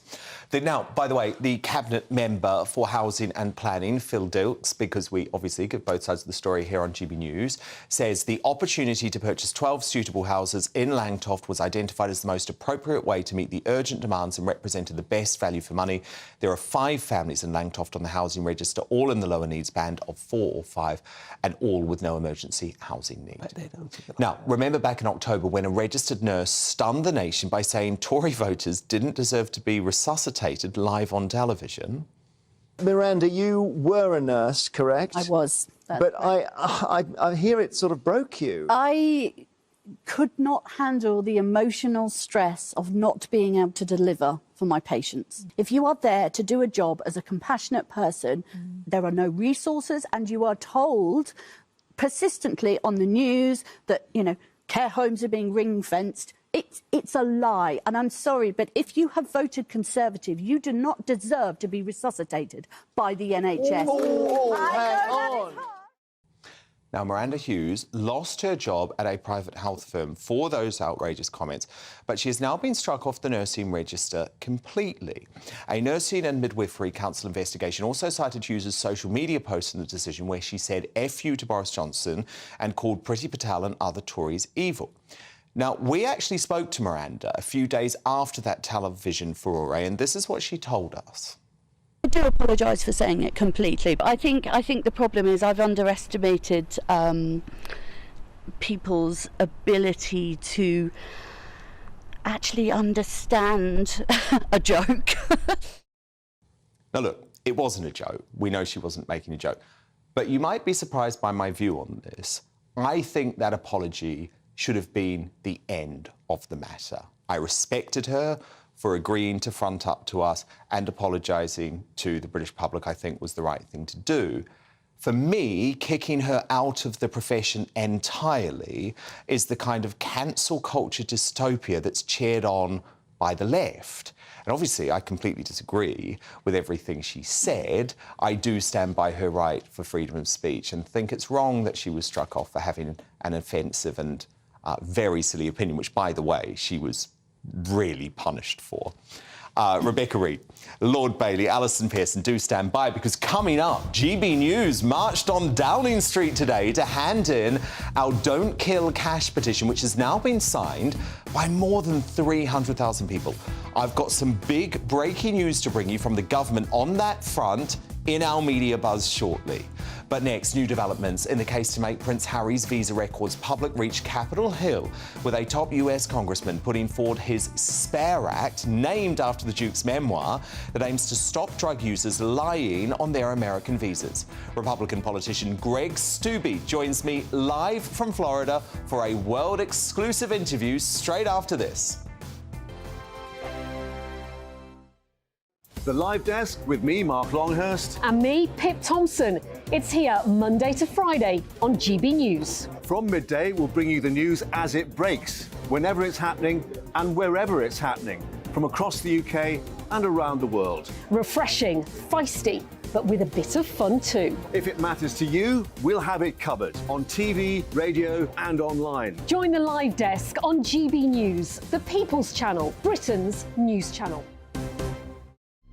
Weeknights on GB News from 6 p.m. You'll always get drama. Please stop, Michelle. I know, yeah. Please stop. Should I just shut up? Romance. You like me, I like you. There you go. There you are. Well, don't tell anybody. Adventure. Etc. That's the whole point. And action. Sergeant Rebecca Reid, my superstar panel, they're already at it. They're fighting. It's going to be quite a show. Only on GB News, the People's Channel, Britain's news channel. So Jubes and Kerr, we tackle the issues of the day with real, robust debate, both sides of the fence, battling it out with me in the middle with my forthright opinions and views. And often really interesting things happen because you start with a position and then by the end of the debate you find actually, well, I might not have thought about that one. What we need in this country is 2 new political parties. You should maybe think about doing a 2024 calendar. I'm Michelle Dewberry and I'm keeping you company right through until 7 o'clock this evening. GB News, the People's Channel, Britain's watching. Monday to Thursday, 9 p.m. till 11 p.m. Join me, Dan Wootton. I'll bring you the sharpest takes and hottest debates. Do you not believe in prison? I don't believe in prisons. I'm completely stunned. I guarantee you there'll be no spin, no bias, no censorship. I actually was personally quite offended by it. And no reason to go to bed. So I guess they've always been quite woke. That's Dan Wootton tonight on TV, radio and online. Monday to Thursday from 9 p.m. till 11 p.m. on GB News. The People's Channel, Britain's news channel. In a world of dull and predictable radio and TV shows. Oh, hi. On Mark Dolan tonight, we've got big guests. We drill into the big stories of the day. The show adds up to a brilliant listening and viewing experience. Mark Dolan tonight is the most entertaining current affairs show ever, and that's a fact. That's Mark Dolan tonight, Friday, Saturday and Sunday from 9. Only on GB News, Britain's news channel. Like all families, we have arguments every now and then, but actually we agree on what the mission of GB News is, and that's the most fundamentally important thing. GB News provides the kind of platform that lets all voices be heard. We don't hold back. We're free to say what we really think. Just because some people who live in a tiny little Westminster bubble think that their particular story is important, that's not the most important story for me. And often there will be difficult stories, stories that you won't find on the establishment media. Because what people think in the north of England may be very different to what they're thinking in the home counties. We're going to carry on telling the world what life is really like for households up and down the UK. You love to be in your car, in your kitchen as you're having your breakfast. Whatever you're doing, you are part of the show. If it matters to you, it matters to us. Britain's watching. Britain's watching. Britain's watching. We're proud to be GB News, the People's Channel, Britain's news channel.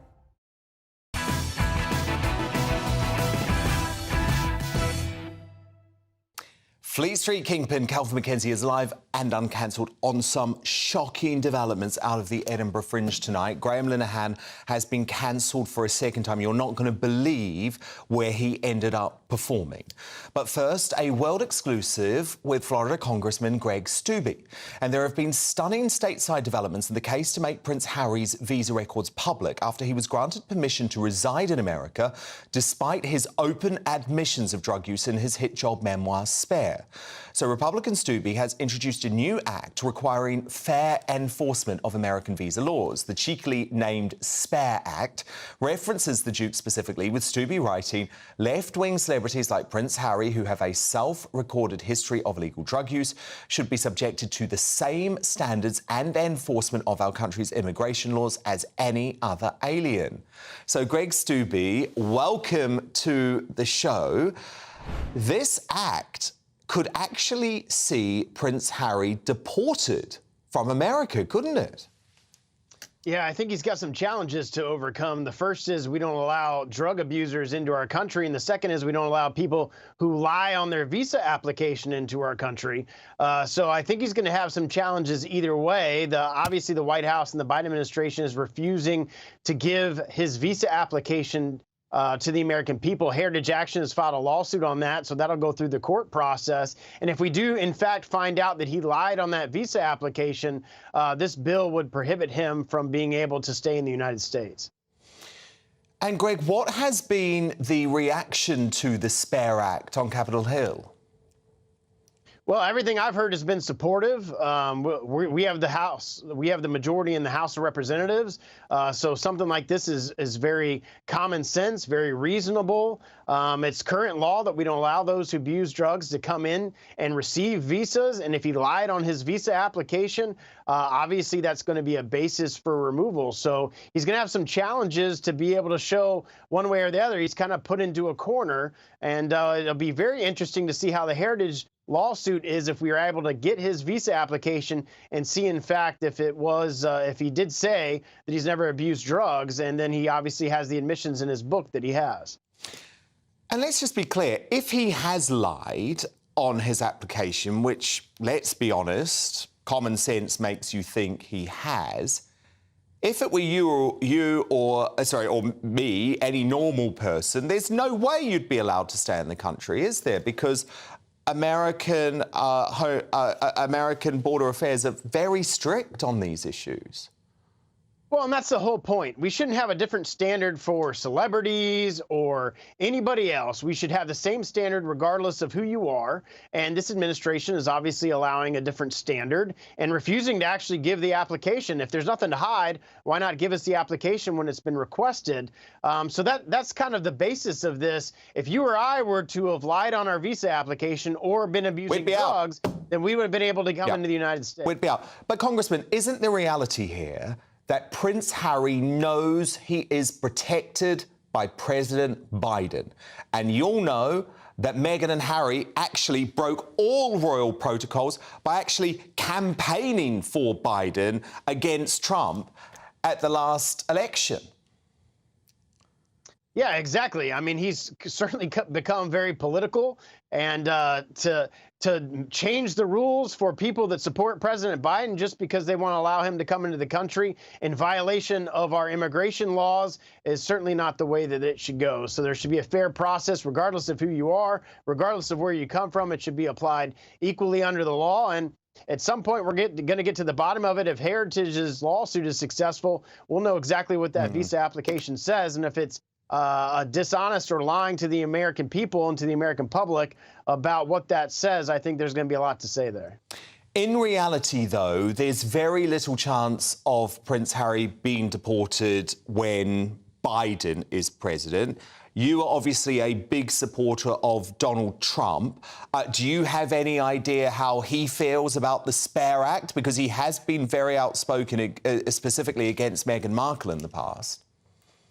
I was with him this past weekend in Iowa. He was campaigning in Iowa and had the opportunity to join him there, where he's widely supported and is leading in all the polls.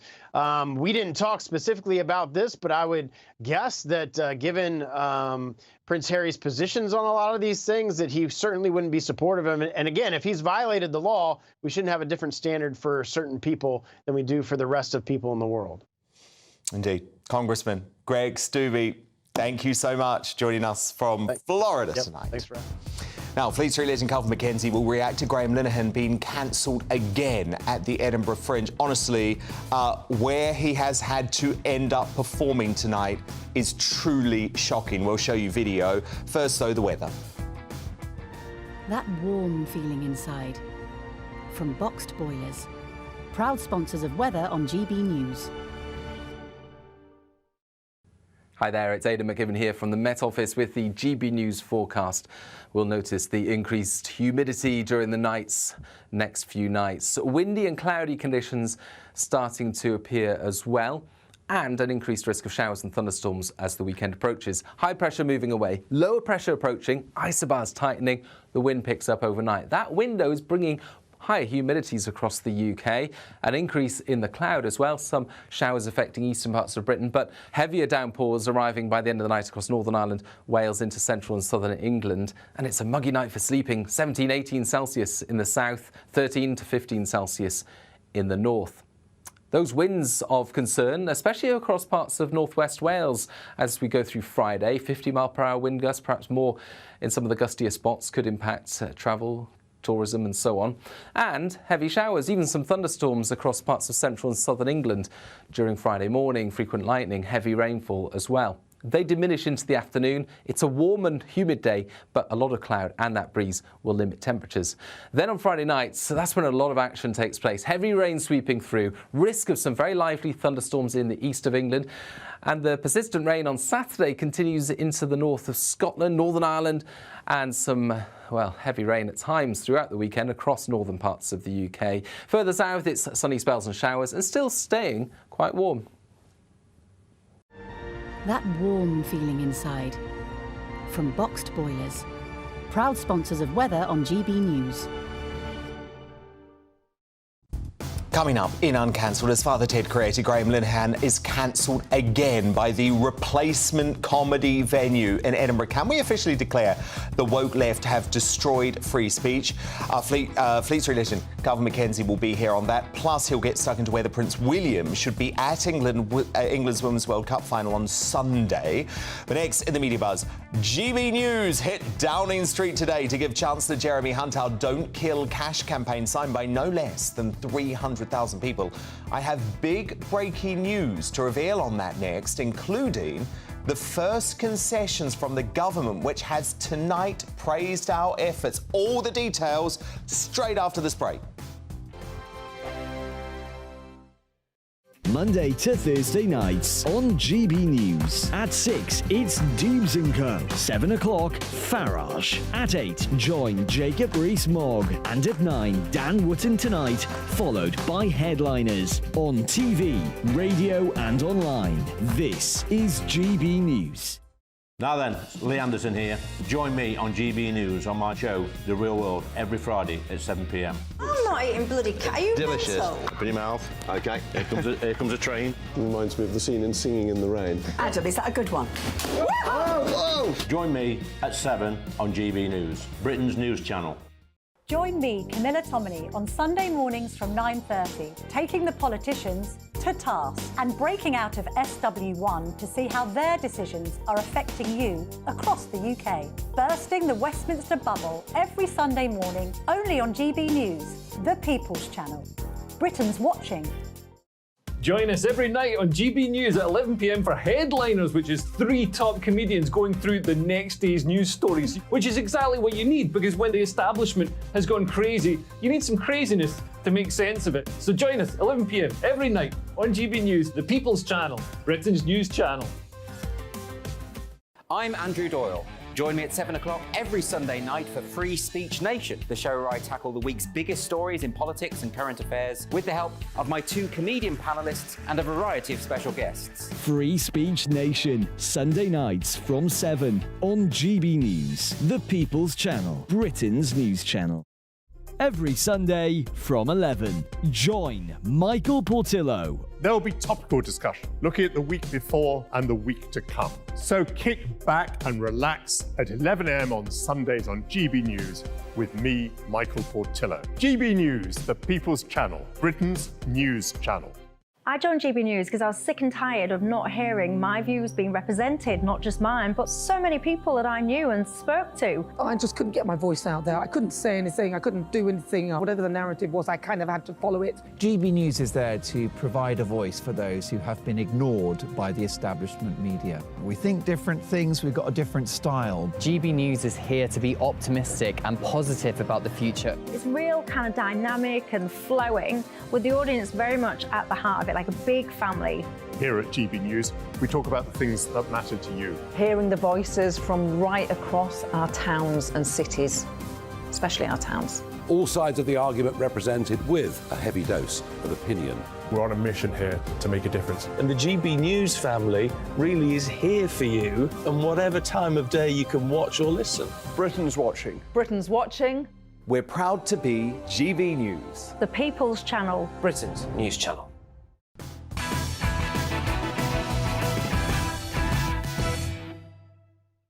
So let's return to tomorrow's news tonight. Now, in our media buzz, and more front pages have just been delivered.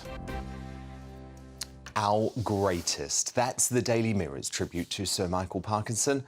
The newspaper hails him as the king of the chat show and celebrates his incredible story as the miner's son with a touch of stardust. Yes, Britain can afford tax cuts. That's the headline leading the Daily Express tonight. The paper has exclusive analysis which they say shows Rishi Sunak can afford to cut our taxes at the budget in autumn. And on Parky, they say there will never be another. More on the media buzz now with tonight's superstar panel. Top Daily Telegraph columnist Alison Pearson, Conservative peer Lord Bailey, and the author and journalist Rebecca Reid. Now, breaking tonight, the government has officially responded to GB News' Don't Kill Cash campaign by pledging to protect access to banknotes and coins and fend off an increasingly cashless society. And yet another milestone in this channel's short but impactful history. GB News stars Nigel Farage, Patrick Christis, Michelle Dewberry, Bev Turner and Liam Halligan. What a group! Marched on Downing Street earlier. That'd be a good political party, wouldn't they, actually, to deliver our petition to Chancellor Jeremy Hunt's door at number 11.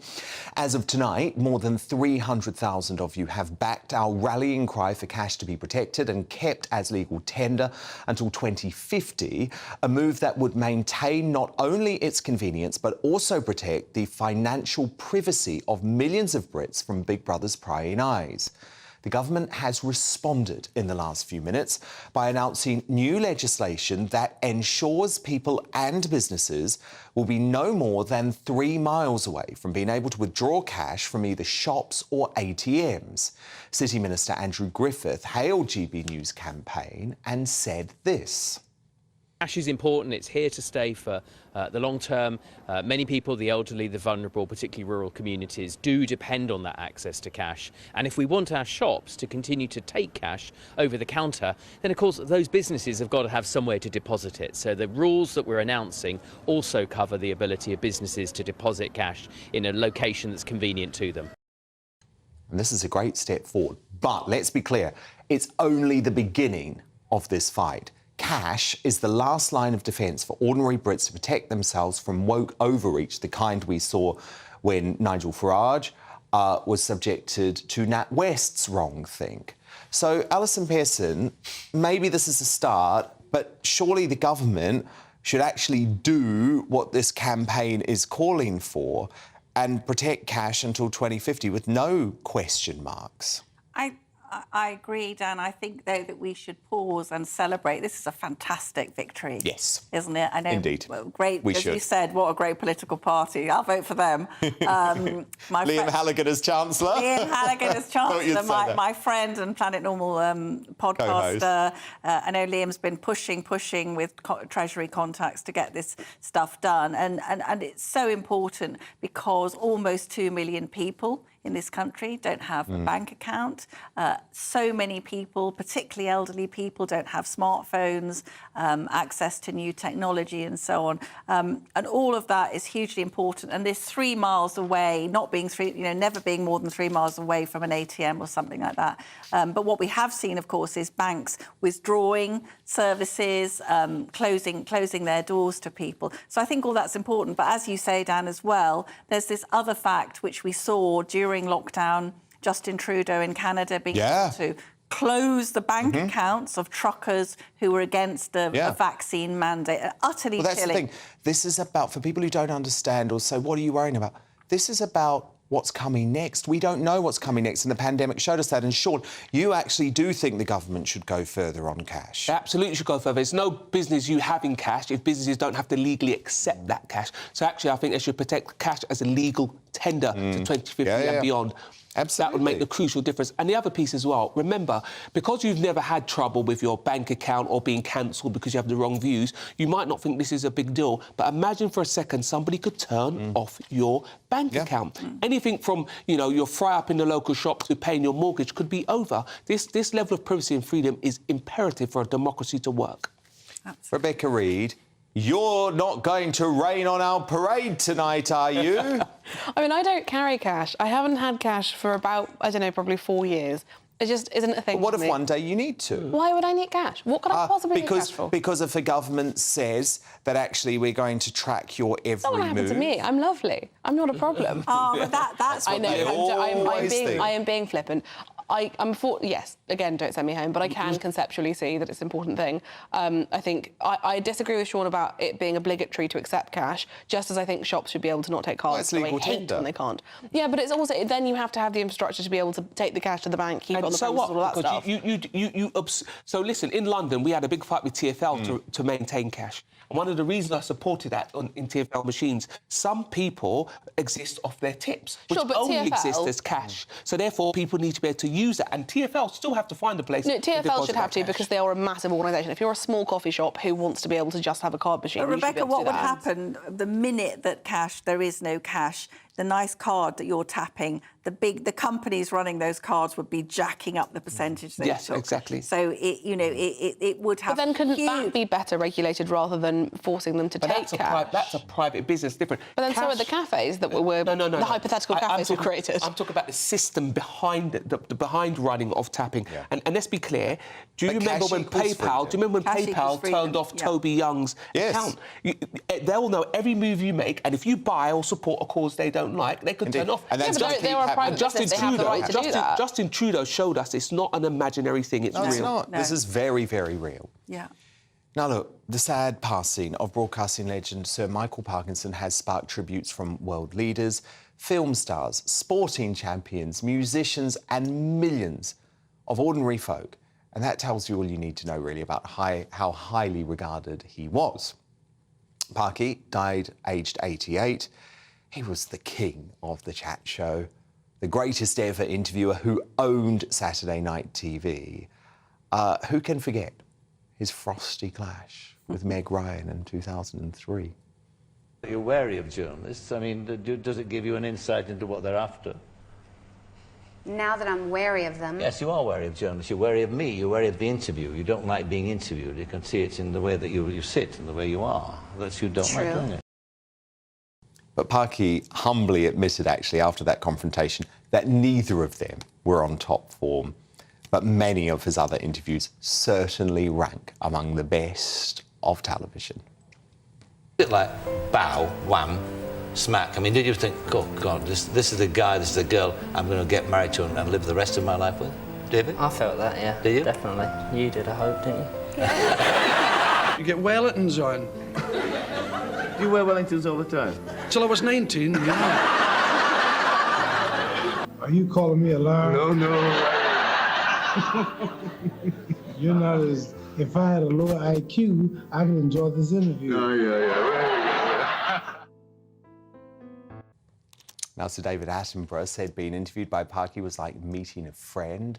Sir Elton John called him a legend, one of the greats. And Sir Michael Caine said Parky was a real icon who brought out the very best in his guests. Irreplaceable.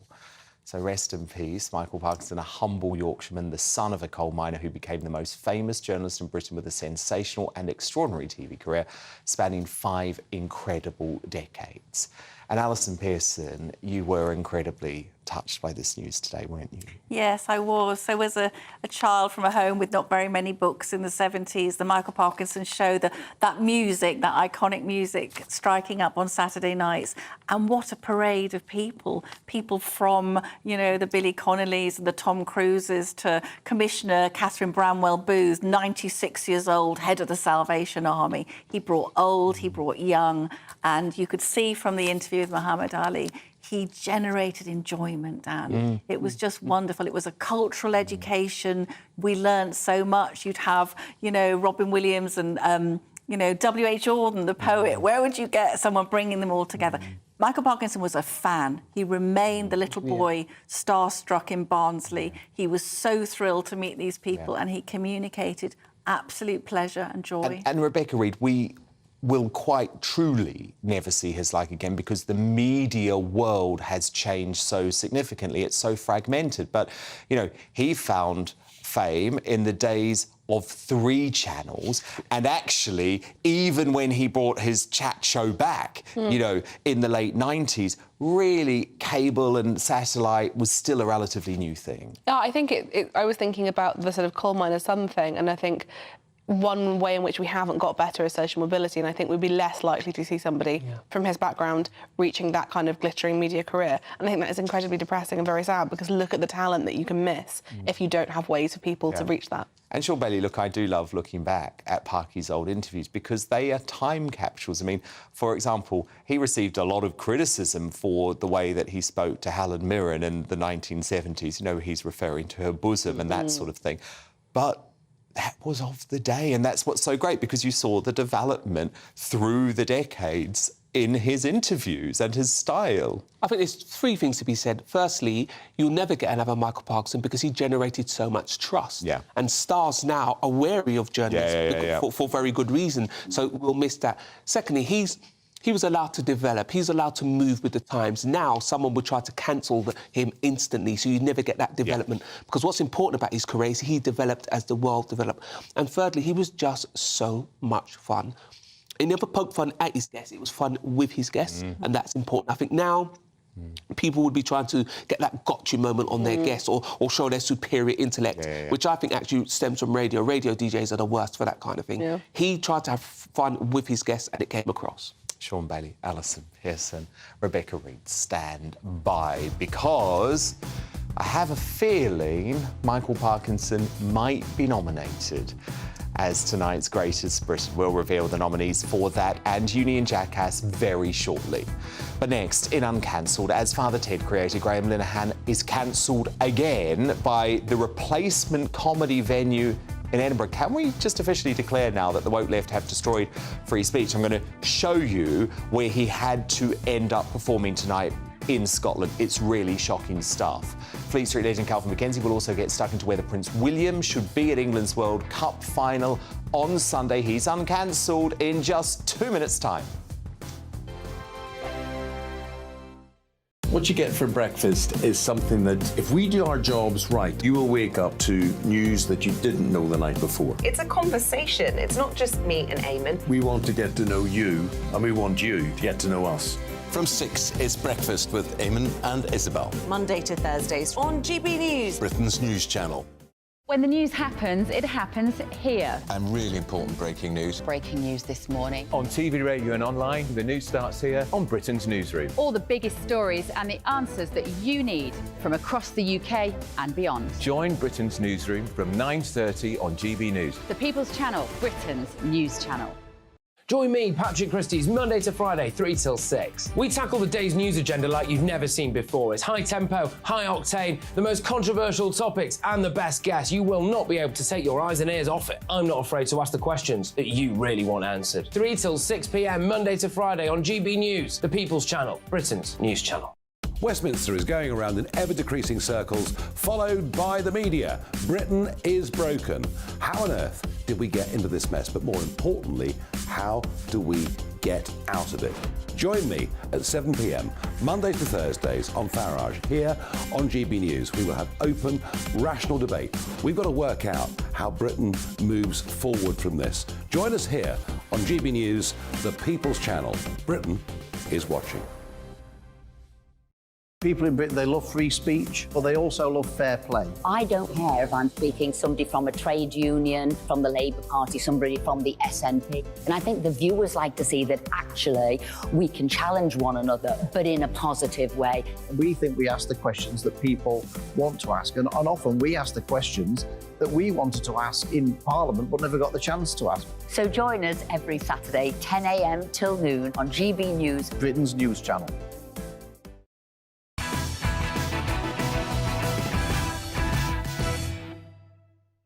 It's time now for Uncancelled. And this is where Britain's top commentators speak out on controversial issues without the fear of the cancel culture sweeping the rest of the media. And we're reminded again tonight that free speech in Britain is dead. A second venue cancelled Father Ted creator Graham Linehan's comedy gig at the Edinburgh Fringe just hours before he was due to go on stage. That decision comes after the original venue, the Leith Archers, axed the Comedy Writers' Show because of his defence of women's rights. But despite the out-of-control attempts to deplatform Linehan, a third venue was found, sort of. The gig actually took place on the steps outside the Scottish Parliament. Lucky scheming Sturgeon and her extreme gender lobby weren't around to cancel Linehan yet again. But joining me to discuss this now is Fleet Street legend Calvin Mackenzie. I mean, Calvin, this is absolutely extraordinary, right? Because I was speaking to Andrew Doyle last night. He's the organiser of this comedy event and one of our presenters at GB News. And he said this second venue is completely watertight. They know what they're getting into. They're all about free speech. And even they were pressured before the venue was announced. It's appalling. But isn't the reality of it that Edinburgh claims it's a place which believes in creativity, believes in fun, believes in comedy, actually only believes in it from one single direction. That's what emerges in all this.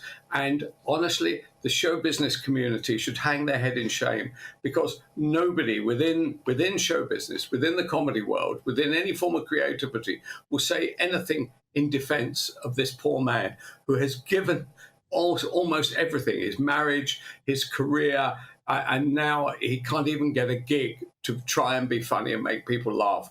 It's quite shocking, but this is only the beginning. Anybody with similar views will not be allowed to appear anywhere. There'll be no stage, no television studio, no theatre that will ever allow that person with that view to show their creative Absolutely. wares. And that's why I say freedom of speech is dead. Well, look, Calvin, let's have a quick look at him performing tonight. So So anyway, yeah. So now that I've just completely killed the atmosphere for the next which was sort of the plan, to be honest, I will take my leave. But I will hang around, and I hope to see you all for a drink after. And thank you very much for. Can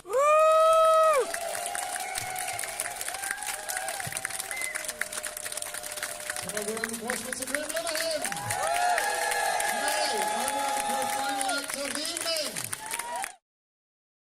I mean, look, Calvin, great that they had a show must go on philosophy, but that is an indictment. Not one venue in Edinburgh would take them. I think it's a complete disgrace. But look, Calvin, I want to move on. The truth about... Oh, sorry. Yes, yeah. sorry. Final word on this. I was going to say the truth about it is, without GB News being behind it, that wouldn't have even been available, to be honest. So congratulations to your station, and I feel desperately sorry for that man and the journey that he's on, which has basically destroyed his life. I know, absolutely shocking. Look, I want to ask you about Prince William, though, Calvin, because this is an interesting one, right? Usually we're all on board with the Prince of Wales, but isn't it pretty bad that he's not getting on a flight to Sydney to support the Lionesses in the World Cup final? Spain's Queen Letizia will be there, and I just feel like in his role as president of the FA, this is a bit of an own goal, you might say, for Wills. Right. But the truth about the matter is that he's been president of the FA for 16 years, right? So it's actually, I'm sorry, 17 years. So you would have thought that this is the biggest event that has happened in football since 1966, to be truthful. And so if he can't grab hold of this and run with it, you have to ask, well, why is he the president? And the other issue, of course, he didn't turn up last year to the Men's World Cup either. But of course, he didn't turn up there because he was considered, oh, I'm sorry, you are horrible people. You chop people's arms off and everything. Actually, MBS is now going to be a guest of the Prime Minister in probably in October. So politics change all the time. I'd like to see, and the other reason that William is, and that they're saying this, is that William is saying that he's on holiday. Look, events happen. And this is an extraordinary event. And I don't want to see some two-bob politician, Tory politician, Labour politician. Lucy Fraser. Lucy Fraser, the Culture Secretary, is representing us. Lucy Fraser could walk into the studio and I'd say, who are you? I mean, come on. That is a disgrace. Calvin McKenzie, thank you so much. We will speak on Monday. Have a great weekend. Go the Lionesses. But it's time now to reveal tonight's Greatest Britain and Union Jackass. Alison Pearson, who's your GB nominee? It has to be, the word legend is overused, but it has to be Sir Michael Parkinson. Gave so much joy, entertainment and pleasure. There'll never be another like you, Mr. Parkinson. Thank you so much. Sean Bailey, sorry, your nominee. My nominee is a class of 2023 A-level students who've battled lockdown, teacher strikes and now returned to the tough marking regime. Look, your exam results are not the be-all and end-all of life. It doesn't determine what you can achieve. I want to congratulate you all just for making it through. And Rebecca Reid, your nominee. So I had a whole week off, so I've come back on brand. Arizona State University, which is neither a person nor British, because they now have a course you can take called The Psychology of Taylor Swift. Oh my so I goodness. assume I'll be invited to be a visiting lecturer at some point in the future. How ludicrous. How utterly ludicrous. Although I do remember taking a paper at university on the Lord of the Rings movies. So, there we go. You know, maybe it's OK. But of course, Parky is our Greatest Britain. What a loss. We will not see his like on television again. Alison, your Union Jackass nominee. I'm afraid it's the increasingly balmy Welsh government, the government of my beloved homeland, imposing a 20-mile-an-hour speed limit after having decided to stop building roads entirely. They want to be world-leading, Dan, on net zero. They're taking us back to the pit pony. Sean Bailey, your nominee. Mine is Instagram, after they responded very slowly or not at all to TSB, one of the major banks, saying that their site is riddled with fraudulent scams. Fraud is the single biggest type of crime that we face in Britain, and for the media platforms not to get on top of it is putting us all at risk. Get off your hands and do something about it, Instagram, and all the rest of you as well. And Rebecca Reid, your Union Jackass nominee. Mine is Prince William for not going and turning up to go and see the Lioness in the World Cup finale. We haven't been in the finale, I think, it's not the theatre, final, since I want to say 1966. It's been a very long time, and realistically, it would have been very easy, very good press, and yet he still apparently couldn't be bothered to go. I'm usually a fan, but I'm not Oh, today. goodness me, I usually really like Prince William too. I think the other reason this is a really stupid decision, right, is it would have been great for his reputation in Australia. And remember, Australia at the moment, seriously considering becoming a republic. They have a Republican Prime Minister. This was a mistake. And who's Lucy Fraser? I mean, come on, the team will meet Lucy Fraser and say, who are you? For £1 million, I couldn't pick her out of the lineup. I'm going to go with Alison Pearson, though, because the Welsh Labour government are providing a terrifying insight about what things might be like for the rest of the United Kingdom if we are not careful. So we should look to Wales before we think about voting in Slippery Starmer. Alison Pearson, great to have you back. Lord Bailey, thank you so much. And Rebecca Reid, thank you too. Have an amazing weekend. I'm back Monday at 9. Headliners is next. Good night. The temperature's rising. Boxed Solar, proud sponsors of weather on GB News. Hi there, it's Aidan McKibben here from the Met Office with the GB News forecast. We'll notice the increased humidity during the next few nights. Windy and cloudy conditions starting to appear as well, and an increased risk of showers and thunderstorms as the weekend approaches. High pressure moving away, lower pressure approaching, isobars tightening, the wind picks up overnight. That window is bringing higher humidities across the UK, an increase in the cloud as well, some showers affecting eastern parts of Britain, but heavier downpours arriving by the end of the night across Northern Ireland, Wales into central and southern England. And it's a muggy night for sleeping, 17, 18 Celsius in the south, 13 to 15 Celsius in the north. Those winds of concern, especially across parts of northwest Wales as we go through Friday. 50-mile-per-hour wind gusts, perhaps more in some of the gustier spots, could impact travel, tourism and so on. And heavy showers, even some thunderstorms across parts of central and southern England during Friday morning, frequent lightning, heavy rainfall as well. They diminish into the afternoon. It's a warm and humid day, but a lot of cloud and that breeze will limit temperatures. Then on Friday night, so that's when a lot of action takes place. Heavy rain sweeping through, risk of some very lively thunderstorms in the east of England. And the persistent rain on Saturday continues into the north of Scotland, Northern Ireland, and some, well, heavy rain at times throughout the weekend across northern parts of the UK. Further south, it's sunny spells and showers and still staying quite warm. The temperature's rising. Boxed Solar, proud sponsors of weather on GB News.